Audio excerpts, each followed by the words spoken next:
Every November 14th, my mom stops answering the phone after 8 in the evening. She does not tell anyone this is why. She just lets it ring. My brother mutes his notifications on that date. My father used to drive home early from work on that day, but eventually stopped doing that because it did not seem to matter where he was.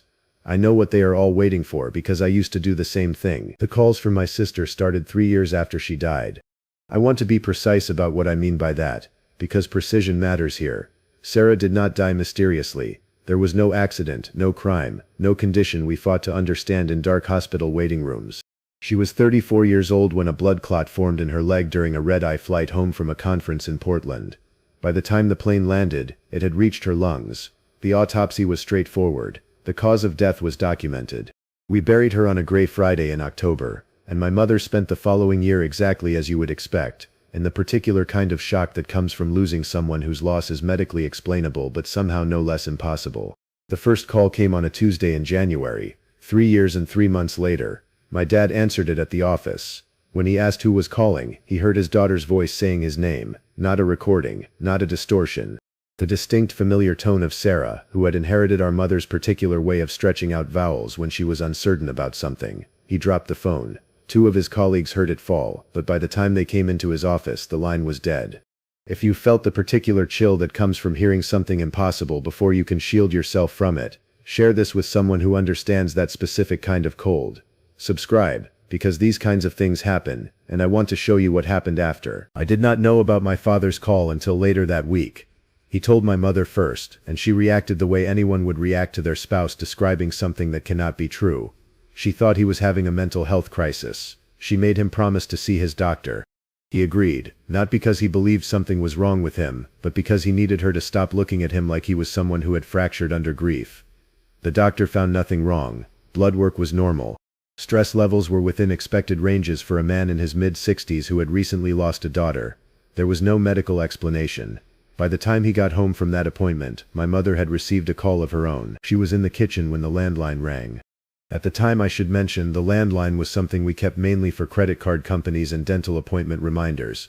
My parents had been talked into keeping it years earlier and had never bothered with cancellation. The call showed no number, not unknown, not blocked, just a blank screen where a caller ID should have been. My mother said she almost did not answer because of that. But something made her pick up. She said that when she heard Sarah's voice she knew she was going to be sick. She made it to the sink. It took her a few seconds to understand that her daughter was not speaking words. The sounds were vaguely shaped like speech, like someone humming a melody they almost remembered. After about 30 seconds the line disconnected. My mother called my father immediately. This time he believed her. By the time I heard about this, my parents called me at my apartment on a Friday evening. I was living almost 4 hours away. I was 38 years old, worked as a telecommunications engineer for a regional internet service provider, and I had built the kind of careful, structured life that made room for grief but did not allow it to take over. I had not spoken to my parents in almost a month. This was not hostile. It was simply the distance that accumulates when people are trying to manage the same loss in different rooms. My first reaction was to think my father had suffered a stress-related episode and my mother had caught whatever story he had constructed. My second reaction was to consider the ways phone lines can malfunction, the ways ghost calls can appear from damaged equipment, the ways the infrastructure we rely on is prone to creating convincing illusions. I was good at this kind of thinking. I had spent 15 years troubleshooting network errors. Misdirection and systems failure were my specialty. Maybe someone is spoofing the number, I said. Maybe something is wrong with your equipment. The voice, my mother said quietly, knew about the gardening gloves. Sarah had been an obsessive gardener. She had had at the time of her death a specific pair of gloves that she refused to wash because she believed the dirt in them made them work better. My mother had buried those gloves with her, tucked into the casket beside her hands. Sarah's voice, my mother said, had begun to form the word gloves before the line dissolved into static. That could be a coincidence, I said, or something you anticipated hearing so you shaped the sound. You do not get to explain her to us anymore, my father said. His voice was different than I had heard it in years. Not angry, certain, not if you are not willing to listen. I listened. I just did not believe. This is important because my skepticism became part of what happened next. If I had accepted the reality of those calls from the moment I learned about them, the sequence might have been different, but I was good at building rational structures. It gave me something to do instead of feeling. My work was familiar and orderly.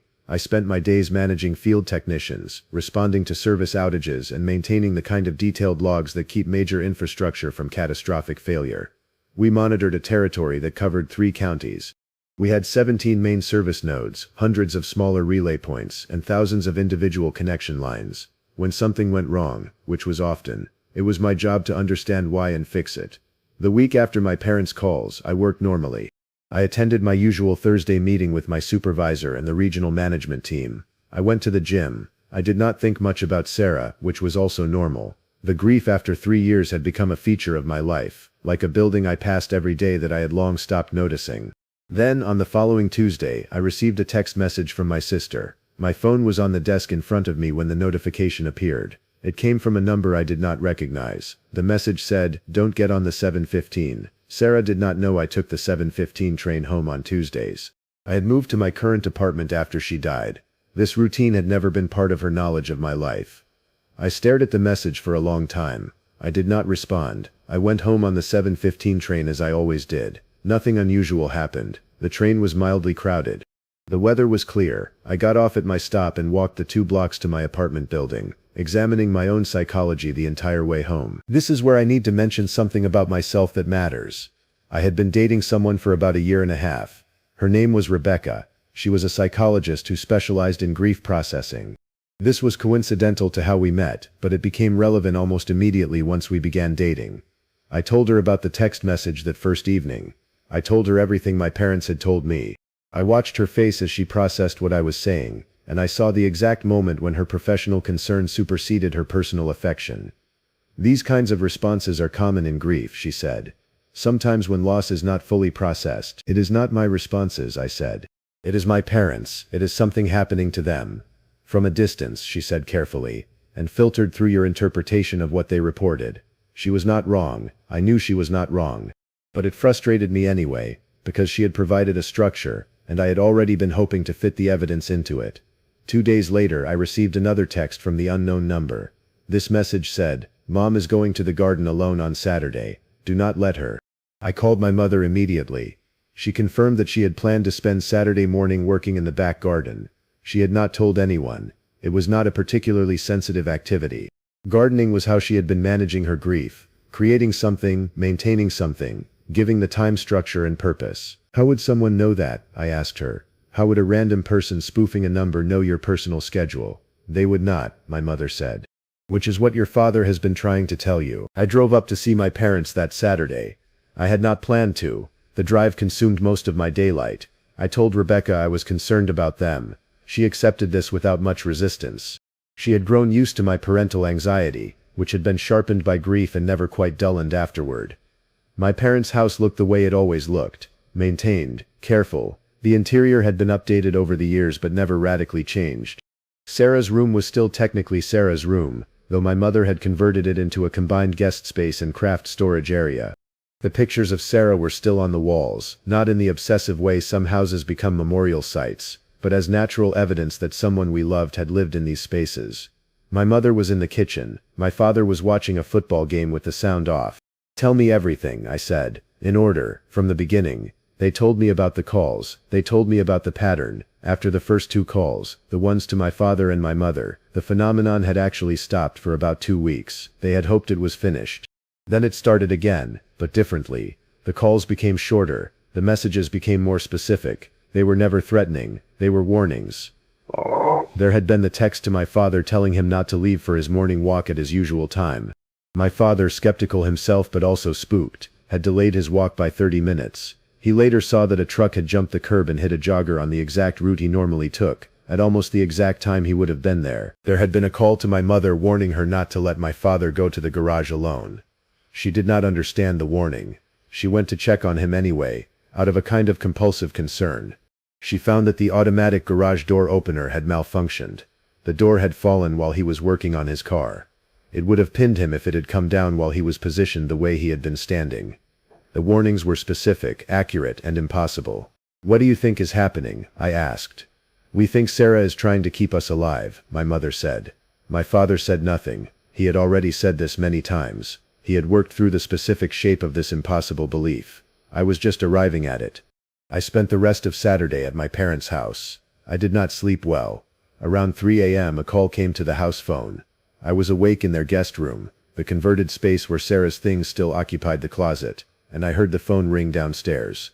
I went down to find my father already in the kitchen, in his robe, looking at the phone like it was a problem he needed to solve. "Do not answer it," I said. "I want to know what she is saying," he said. He picked up the phone. I could hear the static, and underneath it, something shaped like breathing, and underneath that, something that might have been words. My father listened for about 30 seconds. Then he said thank you, and hung up the phone. "What did she say?" I asked. I could not make out the words. But I do not know how to describe it. I felt that she was glad I answered. I drove back to my apartment on Sunday afternoon. I did not tell Rebecca about the garage door, or the truck hitting the jogger, or my father saying thank you to his dead daughter. I told her that my parents were stable, that I had overreacted, and that the situation was manageable. I was still building the structure. I was still trying to fit everything into a comprehensible shape. The calls began to come to me after that. The first one came on a Wednesday. I was at work, in my office, managing a service outage in the southern part of our coverage area. A customer's high-speed line had gone down. The technician I had dispatched reported no visible damage to the external equipment. I was deep in the routing logs, looking for any indication of internal line degradation, when my mobile phone rang. Unknown number, no caller ID. I almost did not answer it. I was in the middle of complex troubleshooting, but something, training, instinct, or something else made me pick up. There was silence first, then sound that was not quite sound. Then a voice that was not quite my sister's voice, but was shaped by my sister's speech patterns, formed by my sister's mouth, speaking with my sister's rhythm. It said my name. "Sarah," I said. "Do not go to the relay station," she said. The words were clearer than any of the previous communications my parents had described. The one on Route 9. I had been planning to make a site visit to the Route 9 relay station later that afternoon. The outage log suggested the problem might be upstream from what we thought. A visual inspection could help me narrow the location. "How do you know about Route 9? I said. The line disconnected. I sat for a long time with the phone in my hand. I was at work. Around me other engineers worked at their desks, engaged with normal problems that had normal solutions. None of them had heard my side of the conversation because I had not spoken. I had only listened to something impossible. I did not go to the Route 9 relay station that afternoon. I called my technician and told him to abandon the investigation for the day. He was frustrated. He was on his way out there. I told him there was no point continuing in daylight. We could resume tomorrow morning. The evening news that night reported that a section of Route 9 had collapsed on a bridge near the water treatment facility. The road had been undermined by water erosion. The bridge was closed. If our technician had gone to the relay station, he would have almost certainly encountered the damaged road before the closure was properly communicated. I called the relay station just to confirm. The station was intact. The infrastructure was fine. The danger had been environmental, not technical. I called my mother. "She is trying to save me," I said. "She is trying to save all of us." "Yes," my mother said. It was not a question. What I want to communicate at this point is the strange paralysis that comes when the world violates its own rules. We organize ourselves around certain foundational assumptions. The dead do not return. Grief eventually becomes manageable. The natural world operates according to consistent laws. Communication only occurs between the living. My sister was contravening every one of those structures. The calls became more frequent after I accepted their reality. Not daily. There was no pattern to their frequency, but regular enough that I found myself living in a state of constant anticipation. I kept my phone on vibrate at all times. I checked my messages obsessively. I made decisions in my professional life based on warnings I received through a channel that should not exist. 3 weeks after the Route 9 warning, Sarah called and told me not to take a particular client service call. The client was the municipal water department. I was supposed to help them troubleshoot a connection issue at their main facility. I had rescheduled this appointment twice already.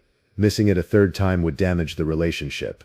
I called the client and rescheduled anyway. I told them I had an equipment emergency.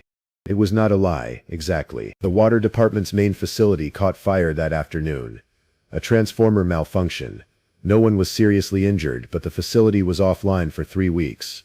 The technician who was supposed to be handling the connection issue would have been on site at the moment it occurred. "Why is she doing this?" I asked Rebecca. "Why save me but not everyone?" "Or maybe she is only communicating with you," Rebecca said. "Maybe there are 100 things happening across the city that you never know about because you were never going to be in those places anyway." This was a different Rebecca than the one who had first listened to my grief processing theory. She had read some papers, she had consulted with colleagues, she had moved from the position that this was psychological disturbance to the position that she did not have a framework for what it was. She was trying to be supportive while remaining professionally grounded, which meant she was becoming increasingly frustrated. "I need you to see someone," she finally said. One evening in late March we were in my apartment, and she had initiated the conversation carefully, the way she did when she was about to deliver a difficult professional recommendation. "I am not insane," I said. "I am not suggesting you are. But you are making life decisions based on communications you are receiving from an impossible source. You are withdrawing from normal professional and social activity. You are organizing your entire existence around validating the reality of messages that originate in a channel that should not exist. That is not insanity, but it is a psychological state that needs attention. My parents are experiencing the same thing. My father has a job he keeps and a marriage he maintains. He is not in crisis. Your father has a spouse to ground him. You have me, and I can see you slipping. I need you to see someone who specializes in what you are experiencing." We did not break up that night, but the direction had been set. I knew, with the clarity that comes from recognizing the end of something, that my relationship with Rebecca was going to conclude. She was trying to reach someone who was no longer quite reaching back. The one seemed about mine. Previous calls had been warnings. They had been focused on protecting me and my family. But in April the tone shifted. Sarah began calling and saying very little. Sometimes she just breathed. Sometimes she made sounds that were almost words but never quite resolved into language. Once she called and there was wind in the background. Another time there was water. "What do you need?" I asked during one of these wordless calls. "What are you trying to tell me?" "Weeks." The line only crackled. I went back to my parents' house for Easter. I had been trying to maintain normal family rhythm, as if celebrating holidays could somehow contain what was happening. My mother made her traditional ham. We sat in the dining room with the carefully pressed tablecloth and the good dishes. Nobody spoke about the calls unless one was actively occurring. That Saturday morning, Easter Sunday, while my mother was at a church service, Sarah called the house phone. My father and I were in the kitchen. I watched as he picked up the phone and listened, and I could see the moment something changed in his face. After he hung up, he went to the basement without explanation. I followed him. In the basement he moved aside the tall plastic shelving unit that held boxes of off-season decorations and old photo albums. Behind it there was a door to what had been a storage room, a door that was locked. "I have not opened this door in 4 years, my father said. "Since Sarah died," I said. "Since Sarah died." He found the key in a drawer upstairs. The storage room contained boxes of Sarah's things. Things that had been removed from her apartment after she died. Things that had been sorted for donation but never actually donated. Her parents had kept them, because sometimes the weight of someone else's belongings is easier to hold than the weight of actually letting go. Sarah's call had contained the word basement, nothing else, just that single word, repeated in a voice that was barely coherent. My father and I opened the boxes. We found her clothing, her books, her photos, her appointment calendar from 2020, the year before she died, filled with her neat handwriting. We found a journal. My father recognized it immediately. Sarah had kept journals for years, and this one was the final one, the one she had been writing in during the months before the clot that would kill her. My father left me alone with the journal. He went upstairs and I could hear him speaking softly to my mother when she returned from church. I opened the journal in that basement room, surrounded by my sister's things. Sarah had been documenting something. Not health concerns. She had not known about the clot, and the first sign of it had been the airplane, had been too late. What she had been documenting was something else. She had been writing about unusual experiences, moments when she became suddenly aware of how she was going to die. Not a premonition exactly, and she had written about dismissing them, but she had written about the moments anyway. The worst part of these moments is that I know, with absolute certainty, that something is coming, she had written in an entry dated 6 months before her death. I know the way to avoid it. I have been avoiding it, but eventually avoidance runs out, and I'm aware of that too. Another entry. I keep trying to warn them, but I can't figure out how to warn them about something I don't have language for. How do you tell someone they need to avoid something when you don't know what it is? The final entry in the journal was dated 2 days before she died. I think I'm out of time. I think whatever I've been sensing is happening now, and I think the only thing that will matter afterward is whether they know that I tried, that I was trying to keep myself from what's coming. And if it comes, I was trying to keep them safe from whatever it means when people die the way I'm going to die. I sat in that basement room for a long time. I did not cry. I had cried about Sarah years ago, and what I was experiencing now was something else. This was the moment when grief transforms into something harder. The moment when you understand that the person you are mourning was, at the moment of death, trying to tell you something impossible. The calls had not started 3 years after she died randomly. They had started because Sarah had finally figured out how to cross back, not to return, not to live again, not to undo what the clot in her leg had made inevitable, but to keep us safe from the same knowledge she had carried, the knowledge that something was coming, the sense of an approach, the certainty of an ending. I brought the journal upstairs. My parents were sitting in the living room, not really watching the television. I told them what I had found. My father had suspected something like this. My mother had not, and she spent the evening in the particular kind of shock that comes from learning that your child was afraid and suffered that fear alone. We did not throw the journal away. We did not destroy it. We kept it in a safe place, something like a relic, something like evidence. The calls continued through the rest of the spring. But they had changed now. We understood them differently. They were not just warnings, they were presence. Sarah was present in the ways that remained available to her, in the gaps in the signal, in the spaces where one moment and another failed to connect smoothly. By summer the calls had become infrequent. Sometimes weeks would pass without communication. I thought perhaps that she was fading, that whatever mechanism had allowed her to cross the boundary between the living and the dead was degrading over time. The thought filled me with a sadness I had not expected, not the raw grief of losing her, but a secondary grief. The grief of losing even the impossible connection that had replaced her. In June I sent a message to Rebecca. I told her that what was happening in my life was real, or at least as real as anything we had evidence for. I told her that I understood why she needed to leave, and I was sorry that I had not been able to give her what she needed. She responded with what I think was genuine sadness. She had cared about me, but she could not build a life with someone who was receiving communications from the dead, no matter how gently those communications were framed. In July, one final call came to my phone. I was at work, sitting in my office as the summer heat pressed against the windows. I answered the unknown number, expecting one of the abbreviated, fragmented messages that had become normal. But this time there were words. "Tell them goodbye," my sister said. Her voice was clearer than it had been since that first conversation with my father. "Tell them I love them. Tell them it's okay. Tell them to live." "Where are you?" I asked. "Is this goodbye for you, or goodbye for us?" "Both," she said. "Neither. It's not goodbye. It's just that the signal is ending. Can you come back? Can you find another way?" "No," she said. "This was never meant to be permanent. This was just meant to save you."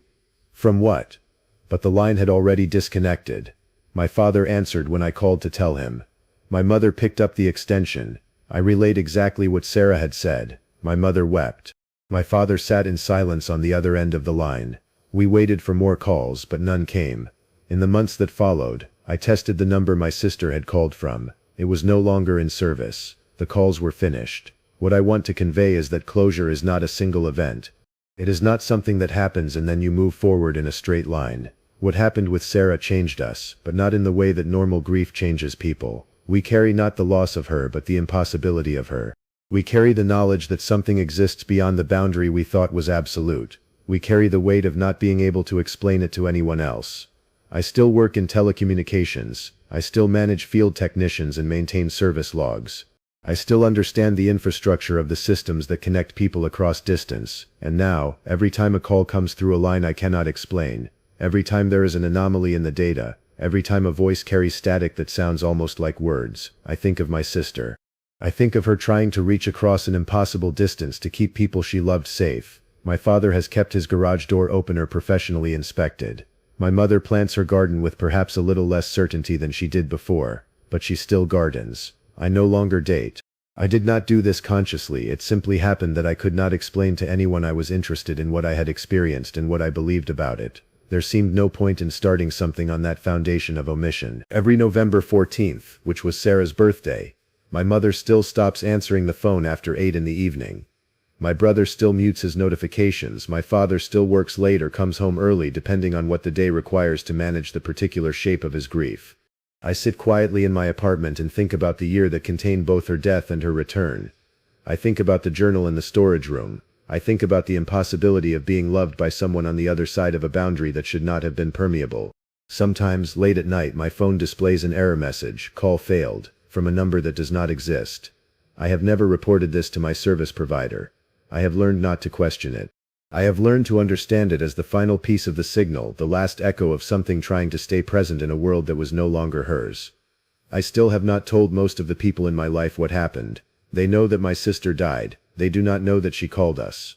They do not know that the dead, under certain circumstances, under pressure of sufficient love and need and the absolute refusal to accept the finality of absence, can find their way back to send a single message: you are safe. I am trying. Live. Part 2. I should have recognized the pattern sooner. I work with systems and data. Pattern recognition is the foundation of my profession. And yet when the evidence began to accumulate again, I spent weeks dismissing it, rationalizing it, trying to fit it into a framework where Sarah's warnings had concluded and closure had actually arrived. It started with my supervisor pulling me into his office on a Tuesday morning in November, 5 months after the final call from Sarah. His name was Derek. He had been my supervisor for 3 years. He was the kind of manager who was competent but not particularly memorable, which in the infrastructure business meant he was effective. He did not make unnecessary changes. He trusted the people who worked for him. We had a solid professional relationship that stopped well short of friendship.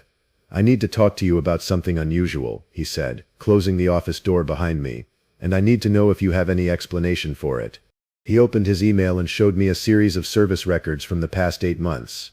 They were outages I had managed, all correctly logged, all showing standard troubleshooting protocols and resolution. Nothing remarkable. What am I looking at? I asked. Look at the timing, he said. And the locations. I pulled up a map. The outages formed a pattern. They moved systematically through our service territory from west to east. They had been happening approximately every 2 to 3 weeks for the entire time since Sarah's calls had stopped. The pattern was too regular to be random system failure. This looks deliberate, Derek said. Either someone in our infrastructure is causing these outages, or someone outside our system is. And the only person with access to the schedules, the equipment locations, and the technical knowledge to predict failures in advance is you.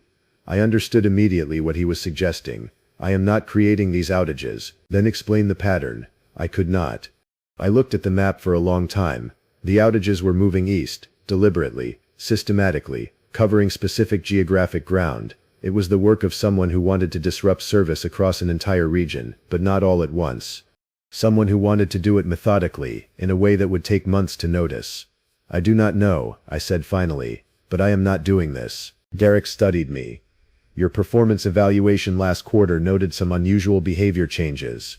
Decreased socialization with colleagues, avoidance of certain field assignments, personal calls during work hours. That is not relevant. It might be. I need to escalate this. Before I do, I need to know if there is anything you want to tell me.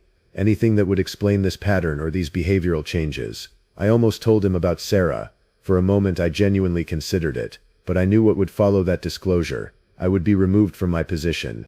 I would be required to submit to psychological evaluation. The story of my dead sister calling from the impossible would be documented in my personnel file, transformed into evidence of mental deterioration. My professional credibility would not survive it. There is nothing to tell, I said. I am not creating these outages. He sent me home. He told me it was a precautionary administrative leave while the investigation proceeded. He told me not to discuss this with anyone else. He assured me that if I was cleared, the whole matter would be handled discreetly. I drove home in a state of careful anger. The pattern on the map had been specific. It had not been random, and I had not created it, but someone, or something had. Someone had known exactly when and where to disrupt our infrastructure. Someone had the kind of systematic knowledge and planning that suggested intention. I did not realize, until I was sitting in my apartment that evening, that I was afraid. Not the sharp fear that comes from immediate danger, but a deeper fear, the kind that emerges when you understand that something you thought had concluded is actually still in motion.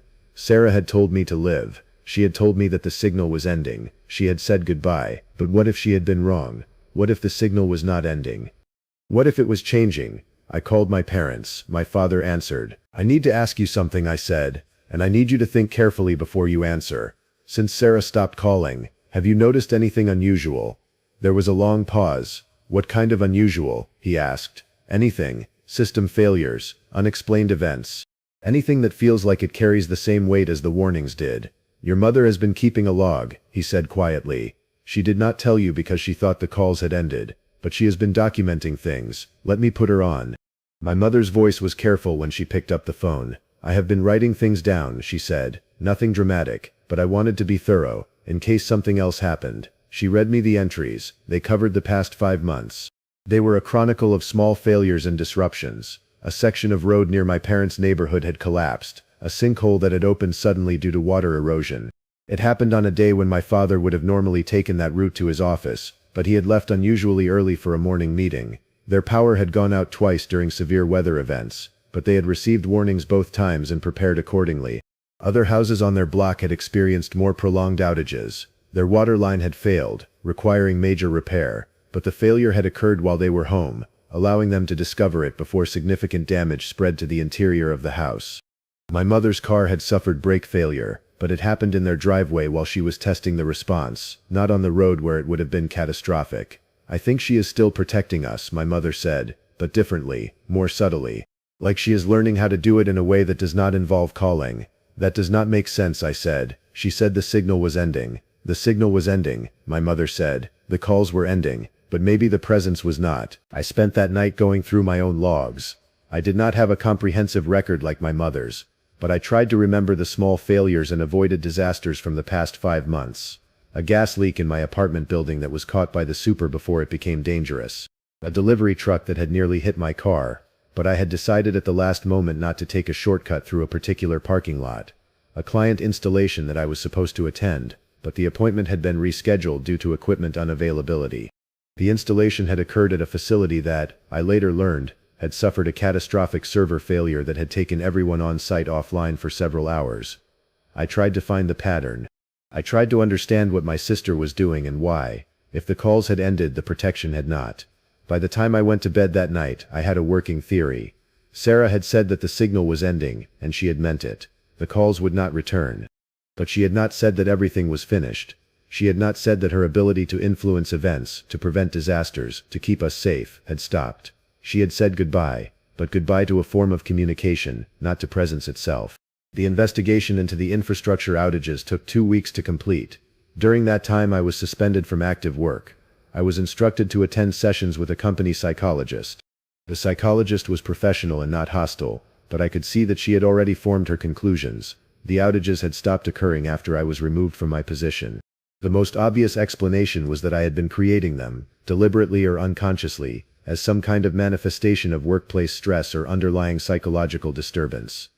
I did not tell her about Sarah. I let her believe what she wanted to believe. The investigation cleared me of any deliberate wrongdoing, but the conclusion was that I had suffered some kind of mental health episode that had contributed to the pattern. I was offered 2 options. I could resign quietly, or I could be reassigned to a desk position with no field access and significantly reduced responsibilities. I chose the reassignment. I was not ready to lose the structure of my job. I was not ready to admit that something I could not explain had possibly cost me my career, but the infrastructure outages had stopped. They had been moving steadily east through our service territory, and then they had simply ceased. No outages, no patterns, no failures.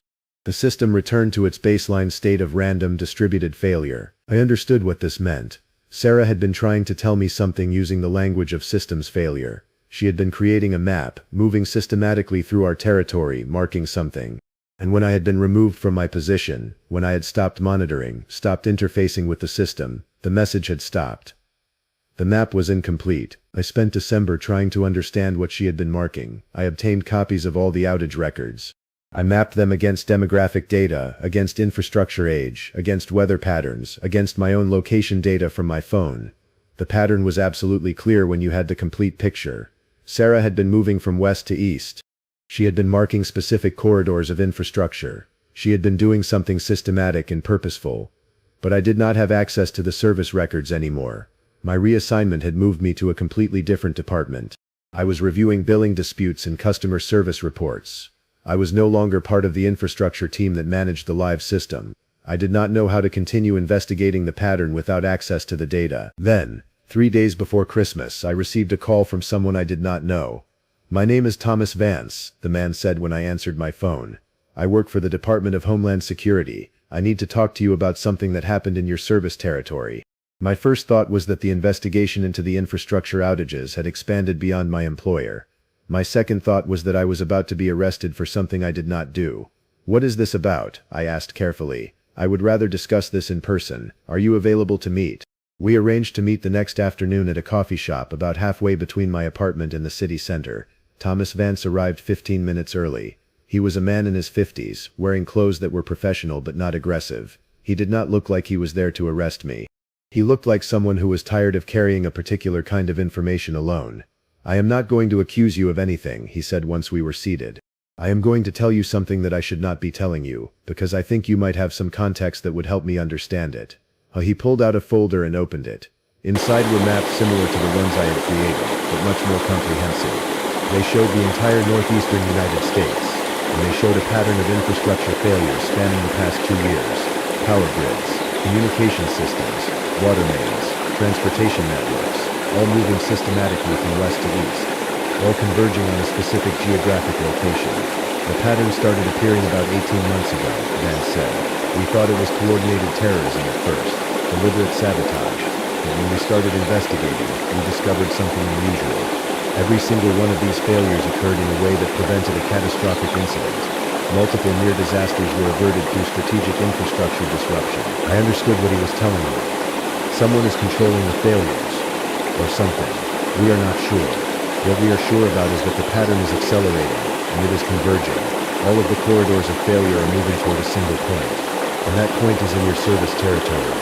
Vance slid a smaller map across the table. It showed the convergence point. It was a rural area about 40 miles north of my parents' house. Mostly forest land, some small towns, a few rural properties. Nothing that seemed particularly significant. "Do you know what is happening?" I asked him. "No, but I am fairly certain it is not random, and I am fairly certain it is not a threat. The pattern is too careful, too controlled, too focused on prevention rather than destruction. It is almost like someone is clearing a path, removing obstacles, preparing for something." "Why are you telling me this?" I asked. "Because 2 days ago we ran a cross-reference between the outages in your territory and personnel who might have had access to create them. Your name appeared on a list of suspects. But when I looked at your professional history, at your background, at the timeline of your access to the system, nothing fit. You could not have created these failures, but someone close to you could have, or something, and I think you might know what that something is." I looked at him for a long time. I was making a decision. I was deciding whether to tell him about Sarah, whether to bring my sister's impossible presence into official knowledge, whether to try to explain something that had no rational framework. "If I tell you," I said, "it will not make sense." "Most things do not when you first encounter them," he said, "but I have been investigating this pattern for 2 years. I have seen things I cannot explain. I have learned to listen to things that do not fit into rational categories. Tell me." So I did. I told him about the calls. I told him about Sarah. I told him about the warnings and the protected disasters and the final message. I told him about the pattern that had appeared after the calls ended. I told him everything. Vance did not interrupt. He did not make notes. When I finished, he sat back in his chair and processed what I had said. "The convergence point," he said finally. "I need to know if your sister had any connection to that area. Did she have family there? Did she work there? Did she ever mention it?" I tried to remember. Sarah's life had been in the city where my parents lived. She had worked locally. She had kept her social circle close to home. But I was remembering something. A conversation from years before. Something that Sarah had mentioned in passing. "She did research," I said slowly. "For her job, before she became a gardening consultant. She worked in environmental analysis. She did water quality assessment and monitoring. She went out to field sites sometimes. I remember her mentioning a water treatment facility north of the city. She was testing for contamination." "Do you remember when?" "No, years ago, maybe 5 years before she died." Vance pulled out his phone and made a call. He did not identify himself. He simply said, "Cross-reference the convergence point with water treatment facilities. I need to know if there was any environmental testing conducted in that area in the years leading up to 2019. He waited while someone on the other end looked. Then he nodded slowly. "It matches," he said into the phone. "Yes. Send me whatever records you can find. And I want a team dispatched to the convergence point. Preliminary reconnaissance only. I want to know what is actually located there." He ended the call and looked at me. "Your sister conducted environmental testing at a facility that is located within 2 miles of the convergence point of this pattern. And now she is systematically clearing infrastructure corridors toward that location. Do you understand what that suggests?" "That she found something," I said. "Something in the water, something that is still there. Or something that is still happening, yes." Vance left the coffee shop with my contact information. He told me not to discuss this conversation with anyone. He told me that he would be in touch. And then he was gone, leaving me alone with the implications of what he had suggested. I spent Christmas week in a kind of paralysis. I could not call my parents and tell them what I had learned, because I did not have enough information to make the telling coherent.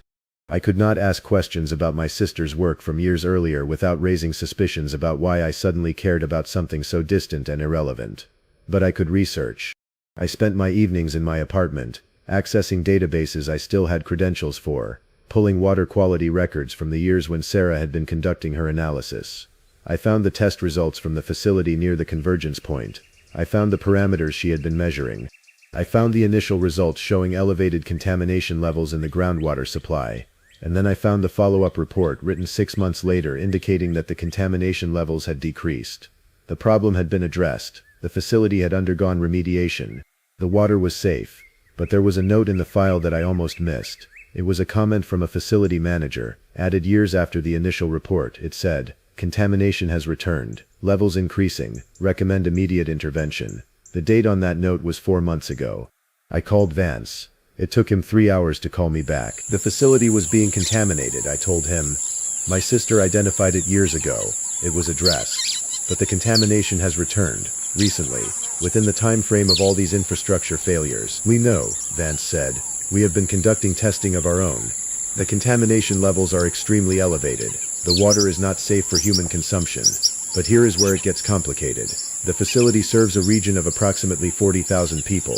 If the water is unsafe, we would be evacuating a significant population. So you are just going to let them drink contaminated water. I am going to try to understand what the contamination actually is before I trigger a major public health emergency. Because the chemical composition is unusual. It does not match any known industrial contaminant. It does not match any agricultural runoff. It matches nothing in our database." "What are you saying?" "I am saying that your sister might have discovered something that nobody has been able to properly identify or explain. And now something is preventing anyone else from approaching the facility to conduct further testing. The infrastructure failures, the road collapses, the power outages, they are all creating a perimeter around that location. Nobody can get in. And the water that is being supplied to 40,000 people is being contaminated by something we cannot identify." I understood then what Sarah had been doing. She had not been protecting just my family. She had been trying to prevent a catastrophe of much larger magnitude. She had been clearing infrastructure to quarantine a location. She had been creating the only barrier she could create to keep people from going somewhere that would hurt them. "I need to go there," I said. "Absolutely not. That location is already restricted. Federal investigation in progress. No unauthorized personnel. I can get there. I have professional credentials. I can conduct infrastructure assessment." "You are on reassignment. You do not have the authority to conduct any assessment." "Then I will go as a civilian." "You will not," Vance said, and his voice carried the weight of something that was almost a threat. "You will remain where you are. You will not contact anyone about what we have discussed. And you will wait for me to call you again." But I had already made my decision. I had already understood what Sarah had been trying to tell me through the language of systems failure and protected disasters. She had been trying to warn me about something much larger than personal danger. She had been trying to tell me that there was a problem that had not been solved, only hidden, and that problem was going to matter. I waited until Vance's surveillance of my apartment became routine. Then I drove north toward the convergence point, toward the facility where my sister had discovered something years ago that was still unresolved. The drive took me through increasingly rural landscape. Small towns gave way to forest. Paved roads deteriorated into service roads. The infrastructure around me became visibly older, less maintained. This was the edge of the network I had spent years managing. This was where the systems started to fail simply from age and distance and the cost of maintaining connectivity in places where few people lived. I had a map and coordinates. I had the knowledge of someone who understood the geography of systems. And I had something else, the feeling of being guided. Not in a mystical sense but in the practical sense of someone who had prepared a path and was making sure I could follow it. The facility was exactly where the maps said it would be. It was older than I expected. The water treatment plant had been built in the 1980s, designed to serve the small rural towns that had existed then. It had been expanded over the decades, but it retained the architecture of its origins: concrete buildings, aging equipment, the sense of something that was functioning but only barely. There was a gate, and the gate was supposed to be locked, but when I approached it, I found it already open. The security booth was empty. There was no sign of the federal investigation that Vance had said was in progress. This should have terrified me. Instead, I felt the certainty that comes from following a path that has been prepared. I parked my car and walked into the facility. The buildings were organized in a logical sequence: intake, treatment, storage, distribution. I had the technical knowledge to understand roughly how a water treatment plant worked, even if I had never specifically studied one. The problem was not going to be in the intake or the treatment areas. If the treatment process had been contaminated, the contamination would be obvious, and Vance would have identified it. The problem was in the water itself. The problem was in what was already present in the groundwater supply before treatment. I found the testing lab. The records were still accessible. The most recent tests showed contamination levels that were shocking. Whatever was in the water was present in concentrations that suggested a persistent, ongoing source. It was not something that had been introduced once and was slowly dissipating. It was something that was actively being maintained in the groundwater system. I pulled the chemical analysis data and compared it against what I could access of my sister's original reports. The contamination agent was the same chemical structure she had identified years ago. It had never actually been removed. It had been covered up. The remediation that had supposedly solved the problem had only hidden it. I was so focused on the data that I almost missed the sound at first. It was a soft sound, almost like wind through a tunnel. But there was no wind inside the lab. And as I listened to it, I realized it was not environmental. It was coming from the water pipes themselves. I followed the sound to the main distribution line. The pipes carried water from the treatment plant to the region beyond. And running through those pipes was water that was actively contaminated with something that science could not identify or explain. I placed my hand against the pipe. I could feel the vibration of movement through the metal. I could feel the flow of poisoned water moving toward 40,000 people. And I could feel something else, a presence, subtle and unmistakable. "Sarah, show me," I said to the empty lab. The pipe vibrated differently. A pattern emerged. I realized that what I was feeling was information. My sister was using the only medium available to her, the movement of water through the system, to communicate. She was trying to tell me what the contamination was, but I did not have the right translation framework. I needed something else. I needed to see what she was seeing. I needed to access something deeper than the present moment. I went back to the records. I pulled the complete historical file of my sister's work from years ago, and I found something I had not noticed before. A personal note at the end of her final report. "I cannot identify the source of this contamination," Sarah had written. "The chemical compound is stable and persistent, but the mechanism of its creation is unknown to me. I have documented what I can see, but I am limited by what science currently understands." The facility management has chosen not to publicize these findings, citing economic concerns for the region. I am noting my objection, but I accept their decision. I hope that better understanding will eventually allow this contamination to be addressed. If it is ever to be solved, someone will need to approach this problem from an angle that science has not yet considered. I understood then. Sarah had been trying to tell me something for 3 years, through impossible channels, trying to guide me toward a location and a problem that could not be solved through normal systems. She had been trying to tell me that there was something in the water that required a different kind of understanding. Something that required the kind of attention that only someone who could cross between the living and the dead could provide. I stayed in the lab through the night. I documented everything. I photographed every record, and as dawn began to break, I felt the presence recede. Sarah was still there, but the intensity of communication was fading. By the time Vance's team arrived, and I knew they would arrive, because Sarah would have made sure I was found before anyone else discovered what I had found, I was sitting in the facility's waiting area, with all the documentation organized and waiting. Vance was furious. But he was also unsurprised. He had known I would go. He had probably planned for it, had probably tracked my location, had probably calculated that allowing me to be the first to access the facility was safer than trying to prevent me from going. "What did you find?" he asked. "Something that has been poisoning the water supply for 6 years. Something that cannot be solved by normal remediation. Something that your department probably already knows exists but does not know how to address. How could your sister have known about this? Because she died knowing it was coming. Because she spent 3 years trying to warn us that there was a problem that we could not solve through normal systems. Because she was trying to tell us that sometimes protection requires acknowledging things that science cannot explain." Vance took the documentation. He looked through it with the expression of someone who was seeing the confirmation of something he had suspected but hoped was not true. "What do you recommend?" he asked me. "I recommend that you tell the 40,000 people in this region that their water is unsafe. I recommend that you institute emergency distribution of clean water, and I recommend that you start looking for answers in places you have not been looking before." Vance left the facility with my documentation. I was instructed to remain and work with his team to ensure that no crucial information had been overlooked. I spent the next week at the facility. documenting every aspect of the contamination, every historical record, every piece of evidence that Sarah's warnings had been accurate. And throughout that week I felt her presence, not in the form of calls or messages, but in the way systems seemed to work better when I approached them, in the way data organized itself, in the way the impossible seemed to become slightly more comprehensible. By the time I was released from the facility, the evacuation of the affected region had begun. Bottled water was being distributed, investigations were being launched, official statements were being prepared to explain why a known contamination had been covered up for so long. My role in the discovery was kept confidential. Vance ensured that my name did not appear in the official documentation. My connection to Sarah was not mentioned. I was simply the person who had happened to be in the right place at the right time, but I knew the truth.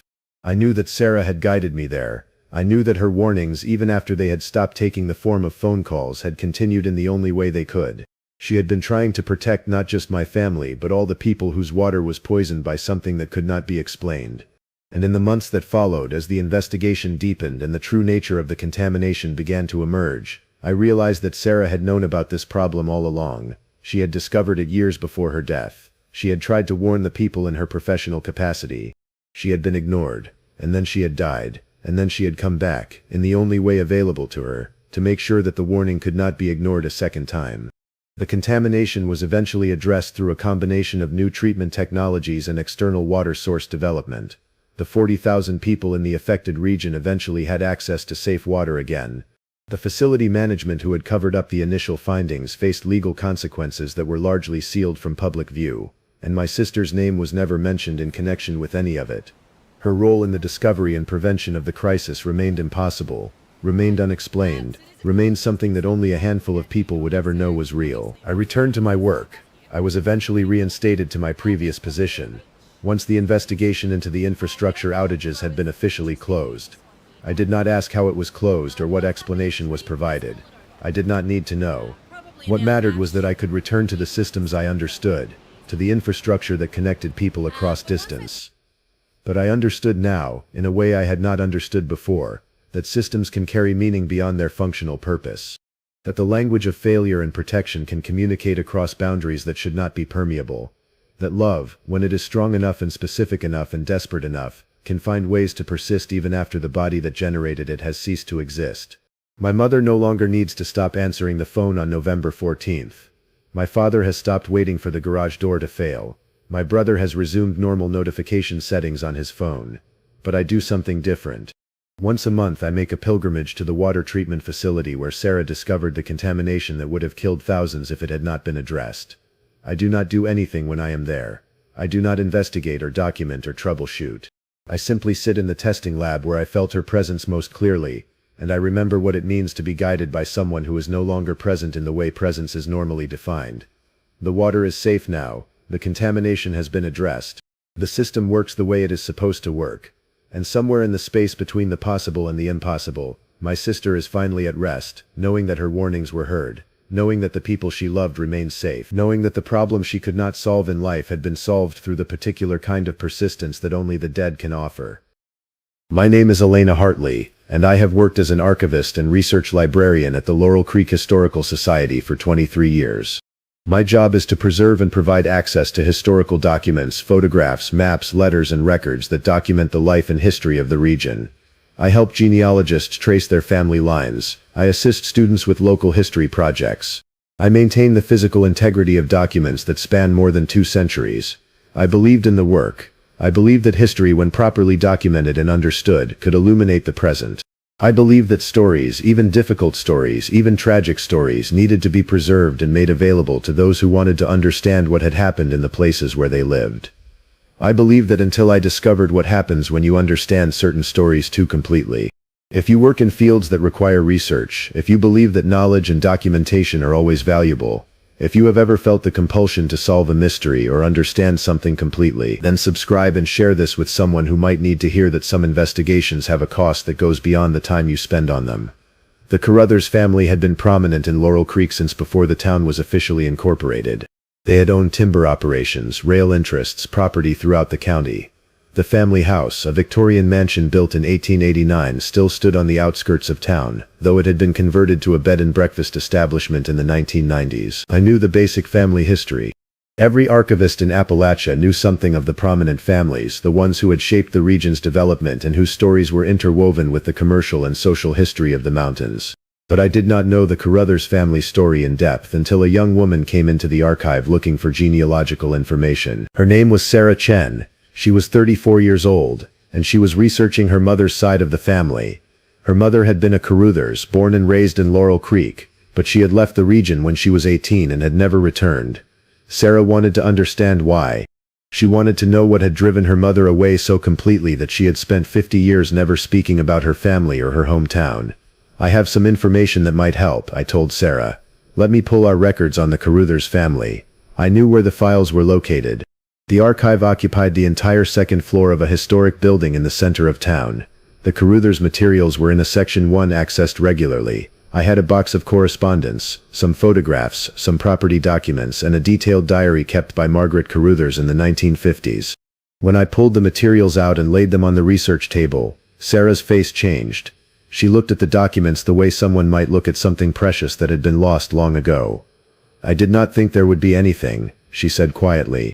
My mother never wanted to talk about them, but she saved a photograph of the house. She kept it hidden. I found it after she died. I helped Sarah through the research process over several weeks. I showed her how to read the archival materials, how to interpret the family tree, how to cross-reference information from different sources. Sarah was meticulous and thorough. She wanted not just names and dates, but context. She wanted to understand who these people were, what their lives had been like, what had happened that was important enough to make her mother leave and never return. It was Sarah who first noticed the pattern. There are gaps, she said one afternoon, several weeks into her research. Look at the diary entries. Margaret writes almost every day in 1954, and then the entries stop for 3 months. Then they resume. But something is different. The handwriting is different. The tone is different. I looked at the diary more carefully. Sarah was right. The entries from July, August, and September of 1954 were missing entirely. The October entry, when the diary resumed, showed a significant shift in Margaret's voice. She wrote about mundane household matters, but there was an undertone of something broken, something fundamentally altered. Family crisis of some kind, I suggested. It was not uncommon for people to stop writing during traumatic events, or to be unable to write while processing trauma. But Sarah wanted to know more. She wanted to understand what had caused the gap. She wanted to find evidence of what had happened during those 3 months. I helped her search through other sources. We looked at correspondence from Margaret's family members. We examined newspapers from that period. We reviewed property records and any documentation that might shed light on what was happening in the Carruthers household in the summer of 1954. What we found was a single mention in the Laurel Creek Gazette from August 15, 1954. A brief article reported that the Carruthers family had reported their youngest daughter, Elizabeth, as missing. Elizabeth was 11 years old. She had last been seen on the morning of August 10th, when she left the house to play in the woods near the family property. When she did not return by evening, the family had called for help. The article reported that search and rescue teams had combed the area for several days. No trace of Elizabeth had been found. No explanation for her disappearance had emerged. That was the entire article. 3 sentences. No follow-up, no resolution, no indication of what had eventually happened. She disappeared, Sarah said, staring at the article. My great-aunt, she just vanished. I searched our records more thoroughly, looking for any additional information about Elizabeth's disappearance. What I found was disturbing in its absence. After the initial article, there was nothing. No follow-up reports. No articles about the investigation. No missing person notices. It was as if the disappearance had happened, had been briefly acknowledged, and then had been completely erased from the public record. But in Margaret's diary, when the entries resumed in October, there was a single reference. In an entry dated October 3, 1954, Margaret wrote, I saw her today, in the woods beyond the fence. She was wearing the same dress. I know it is not possible, but I saw her. There were no other references to Elizabeth in the remaining diary entries, but there was a pervasive sadness in Margaret's writing from October onward, a sense of something unresolved, something that had broken the family's ability to move forward. Sarah was consumed by the mystery. She came to the archive several times a week, spending hours going through materials, searching for any reference to Elizabeth, any documentation of the search efforts, any explanation for why the disappearance had been so completely suppressed. People do not just vanish, Sarah said to me one afternoon. If a child goes missing, there would be massive search efforts, there would be newspaper coverage, there would be investigation, but this is like she never existed. It is like the family decided to erase her after she disappeared. I was becoming concerned about the intensity of Sarah's interest in the mystery. I had seen this before, the way genealogical research could sometimes become an obsession, the way unanswered questions could consume someone's attention. But I was also a researcher at heart, and I wanted to help Sarah find answers. So I went deeper. I pulled together everything we had related to the Caruthers family. I cross-referenced newspaper archives from surrounding towns, in case the story had been reported more extensively elsewhere. I contacted other historical societies in the region, and asked if they had any information about the disappearance. I examined property records to see if the family had donated or transferred any land around the time of Elizabeth's disappearance, which might suggest they had reason to avoid certain areas. What I found was troubling. Elizabeth Caruthers was not the only family member to disappear under mysterious circumstances. In 1931, Margaret Caruthers, who would later keep the diary, had been reported missing by her parents. She was 13 years old at the time. The newspaper report from that era was similarly sparse. A brief mention that she had disappeared while playing near the family property. Her parents reported her missing after 2 days. A search was conducted. No trace was found, but Margaret had not actually disappeared. She had reappeared 4 days later, walking out of the woods near the family property, wearing the same clothes she had left in, with no memory of where she had been or what had happened to her. She had been hospitalized for observation, but no injury or illness was found. She had recovered completely, according to the medical records I was able to access, though there was a note from the examining physician. Patient shows signs of severe psychological trauma. Recommends extended therapy and monitoring. Margaret had lived a full life after that incident. She had married, raised children, kept a diary, and lived to the age of 87. But the trauma of whatever had happened during those 4 days had marked her. And apparently the trauma had been transmitted to the next generation, because 53 years later, her youngest daughter Elizabeth had disappeared in almost exactly the same way. I shared this information with Sarah. I watched as she absorbed the pattern, as she understood that this was not a random tragedy but something systematic, something that was repeating across generations. It is not possible, Sarah said. Families do not have patterns like this. Disappearances are not inherited. But we both knew that we were looking at exactly that, a pattern, a repetition. Something that was happening to the women of the Caruthers family at regular intervals, something that was tied to the family line, something that the family had learned to document only in fragmentary ways and then suppress entirely. Over the next 3 months I conducted extensive research into the Caruthers family history. I found 5 disappearances spanning from 1911 to 1954. 5 women, aged between 11 and 17, all of whom had vanished while near the family property, all of whom had either reappeared days or weeks later with no memory of their absence, or had never reappeared at all. The pattern was exact. Approximately every 20 to 30 years, a female member of the Caruthers family would disappear. The disappearances would attract minimal attention. The family would suppress information about them. Official records would be sparse or absent entirely. And life would continue as if nothing had happened. Except that Margaret's diary suggested that the women who disappeared understood something. Understood that something was waiting for them in the woods. Something that used their names. Something that could appear as they appeared. Something that was connected to the property and to the family line. I became obsessed with understanding the mechanism. I researched the history of the property itself. I found that the land had been occupied for at least 400 years. First by indigenous peoples, then by early settlers, then by the Caruthers family. I searched for any documentation of unusual events in that location. Deaths, disappearances, unexplained phenomena, across the entire documented history of the property. What I found was fragmentary but consistent. There were rumors in the 19th century of something in the woods that called people's names. There were mentions in mid-19th century letters of family members hearing voices. There was a journal entry from 1873 that described the property as cursed, and suggested that the family should sell the land and move away, but the Caruthers family had not sold. They had stayed, and the disappearances had continued, with regular, almost clockwork precision.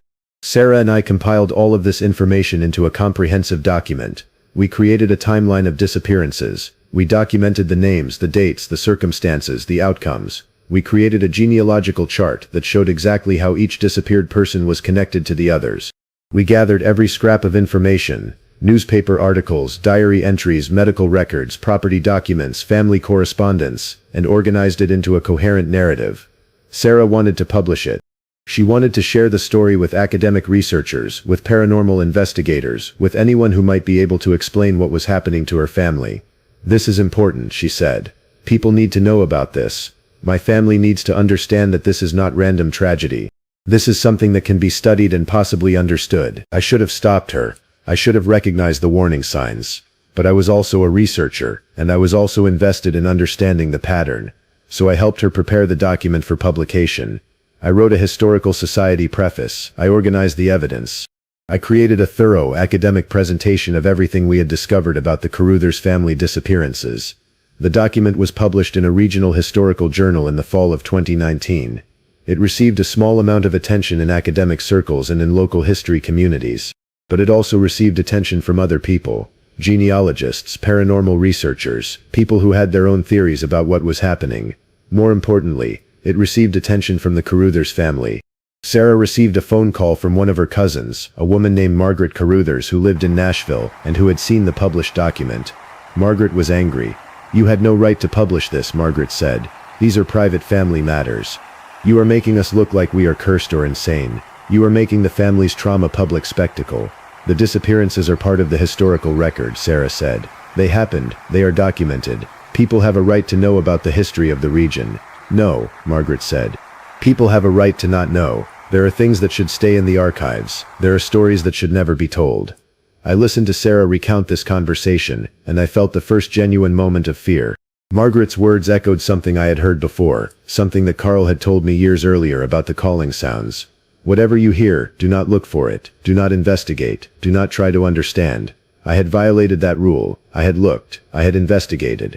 I had understood as completely as I could, and I had documented and published the results. "We should have left it alone," I told Sarah. "I think we made a mistake."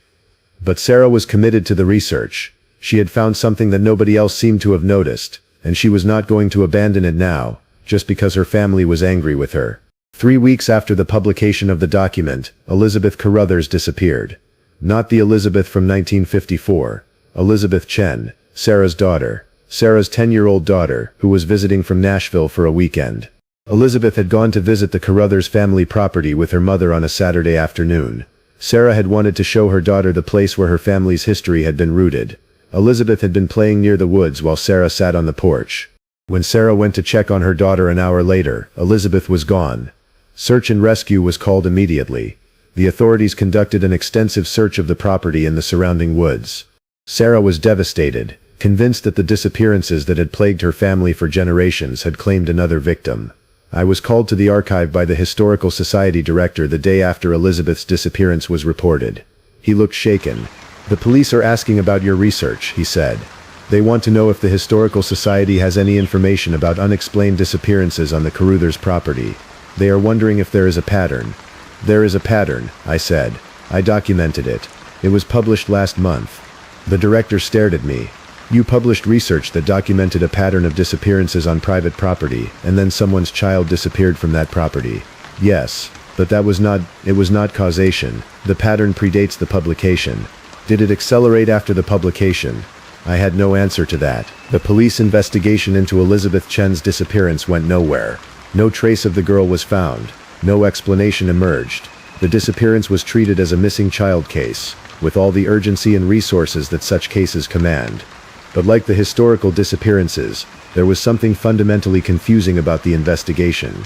Witnesses could not agree on basic details. Search patterns seemed to lead in contradictory directions. The more intensively people looked for Elizabeth, the more it seemed that she had simply ceased to exist. Sarah was destroyed. She blamed herself for bringing her daughter to the property. She blamed me for helping her research the family history. She blamed the Historical Society for publishing the document, but mostly she blamed herself. "I knew," she told me in the archive 1 week after Elizabeth's disappearance. "I knew from the family history that something was there.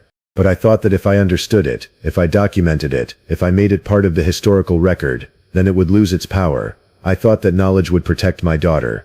"It is not your fault," I said, even though I was no longer certain that was true. "Then whose fault is it?"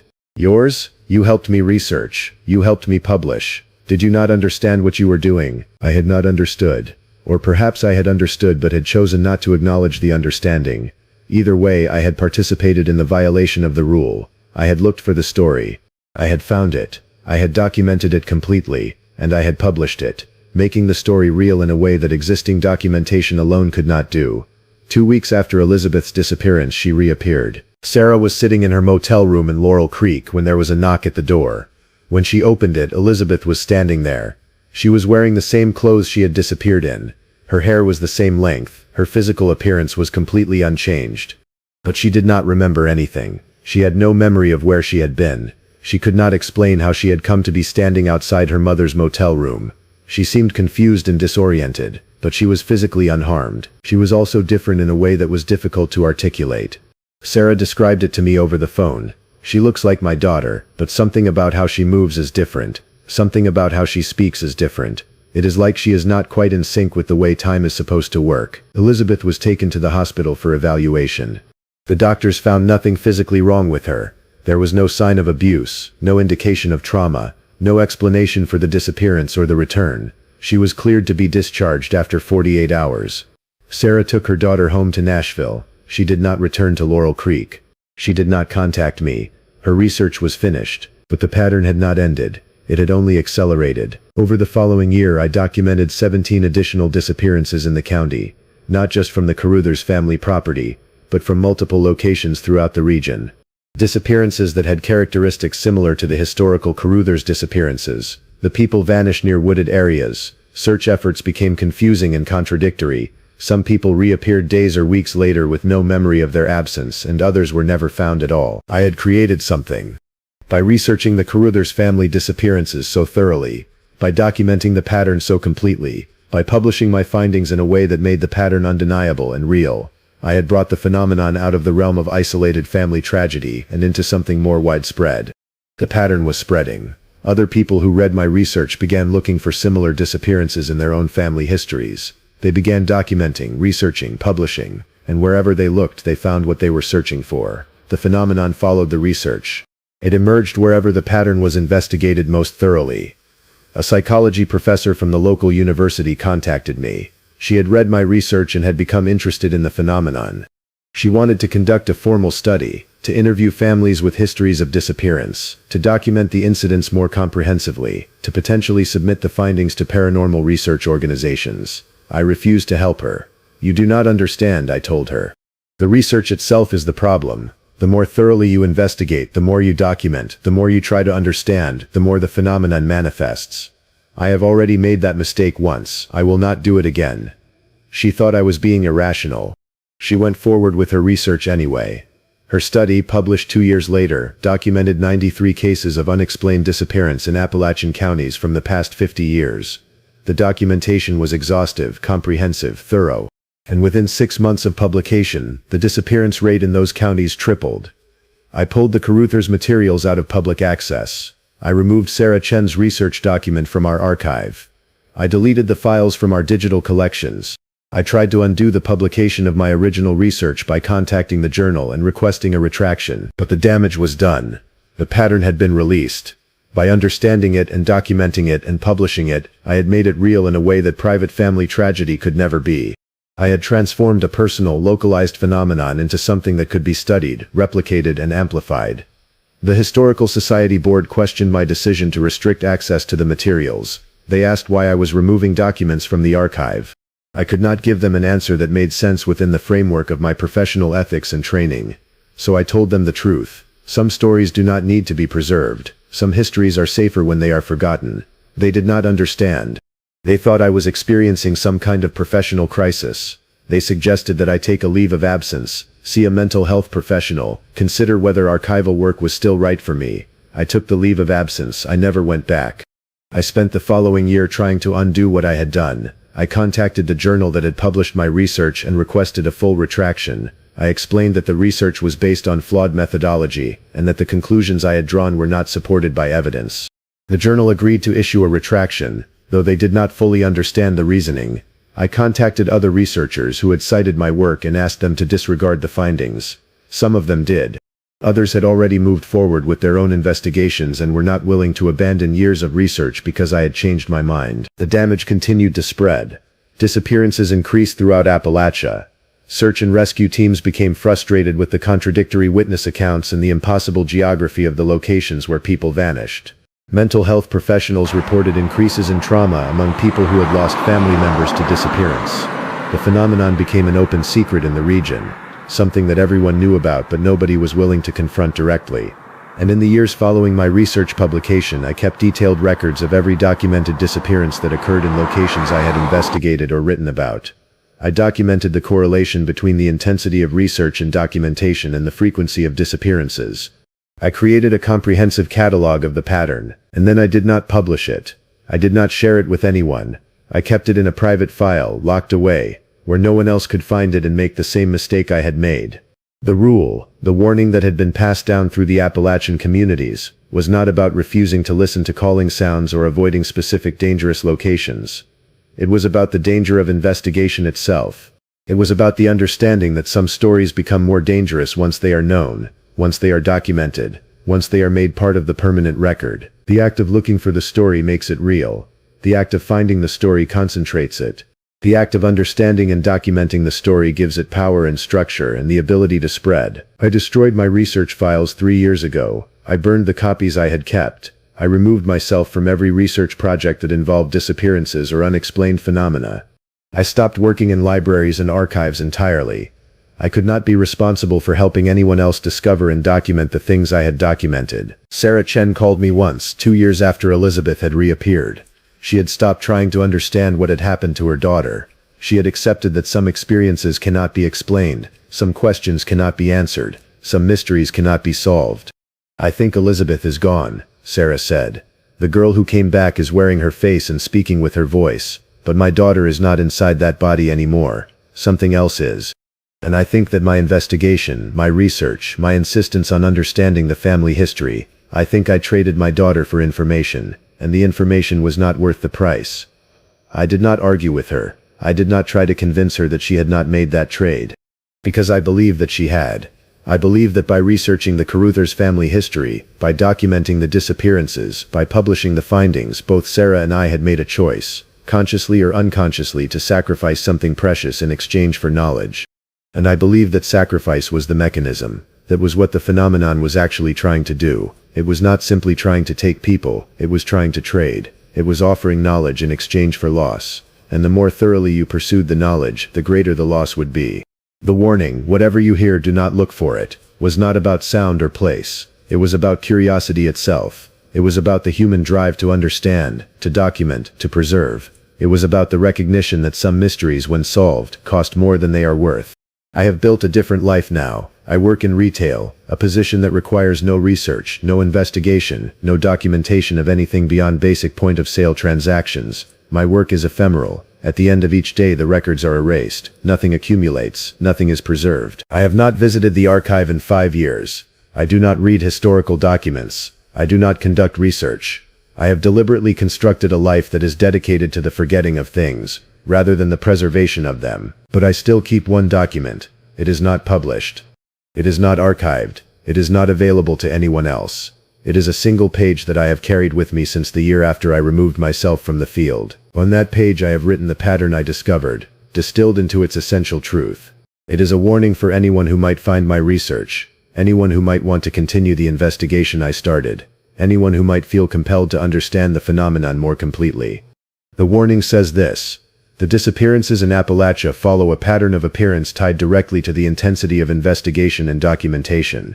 The phenomenon does not exist in isolation. It is not a mystery that can be solved through traditional research methods. It is instead a mechanism of exchange. It trades understanding for loss. And the more completely you understand it, the more you are willing to sacrifice to maintain that understanding, the more power it gains over you and everyone connected to you.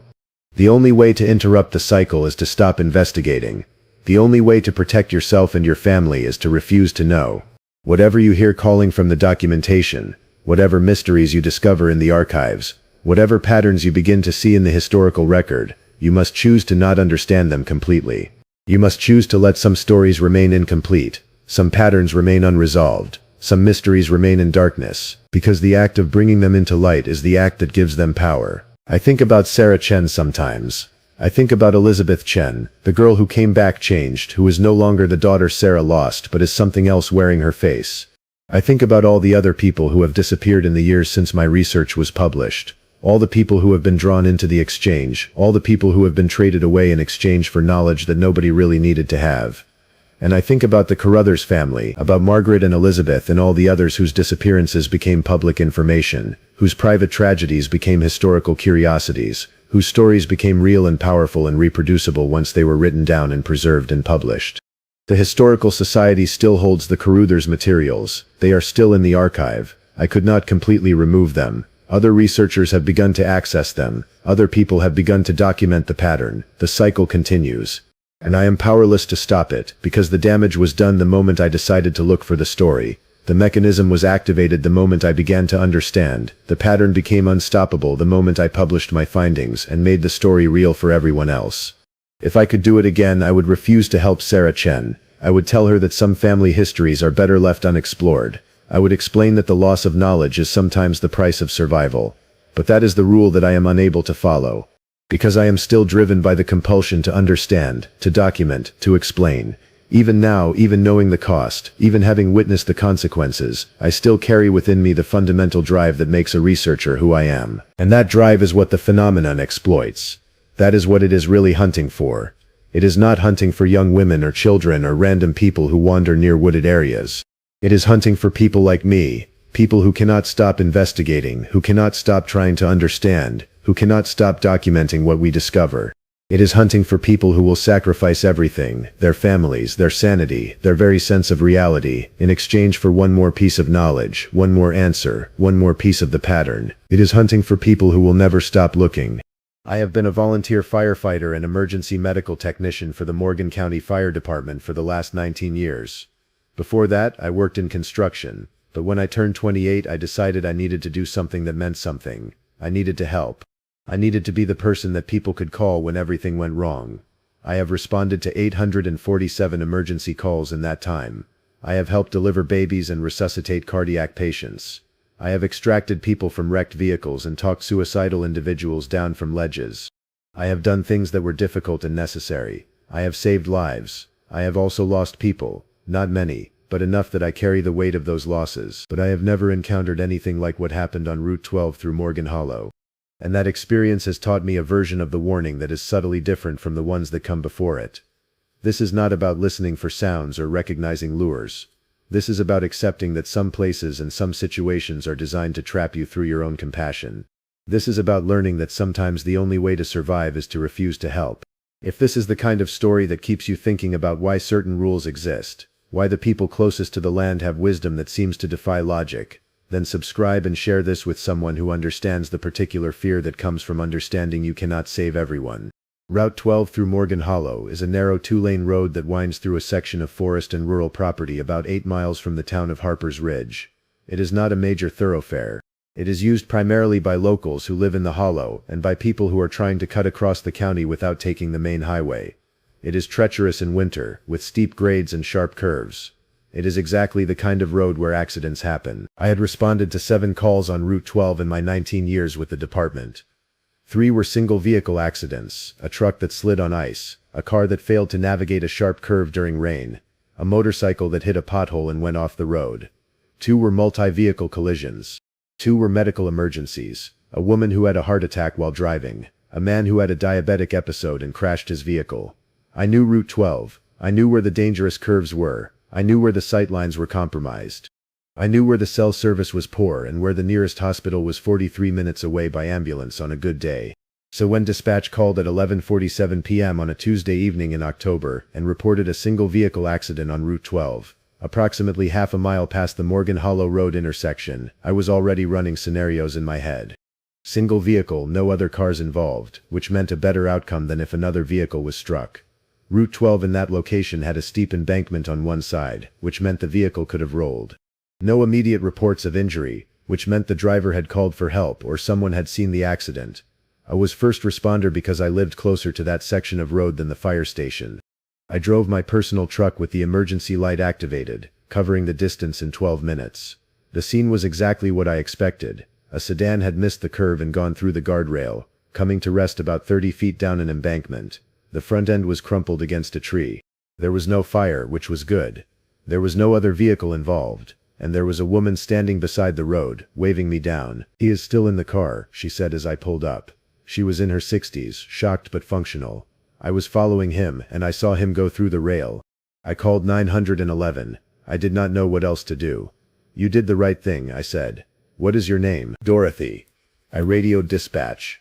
First responder on scene. Single vehicle down embankment, 1 occupant, witness on scene, sending patient information as available. I grabbed my medical kit and flashlight and began making my way down the embankment. It was steep and covered with loose rock and dead branches. I was careful, testing each foothold. A twisted ankle or broken leg would not help anyone.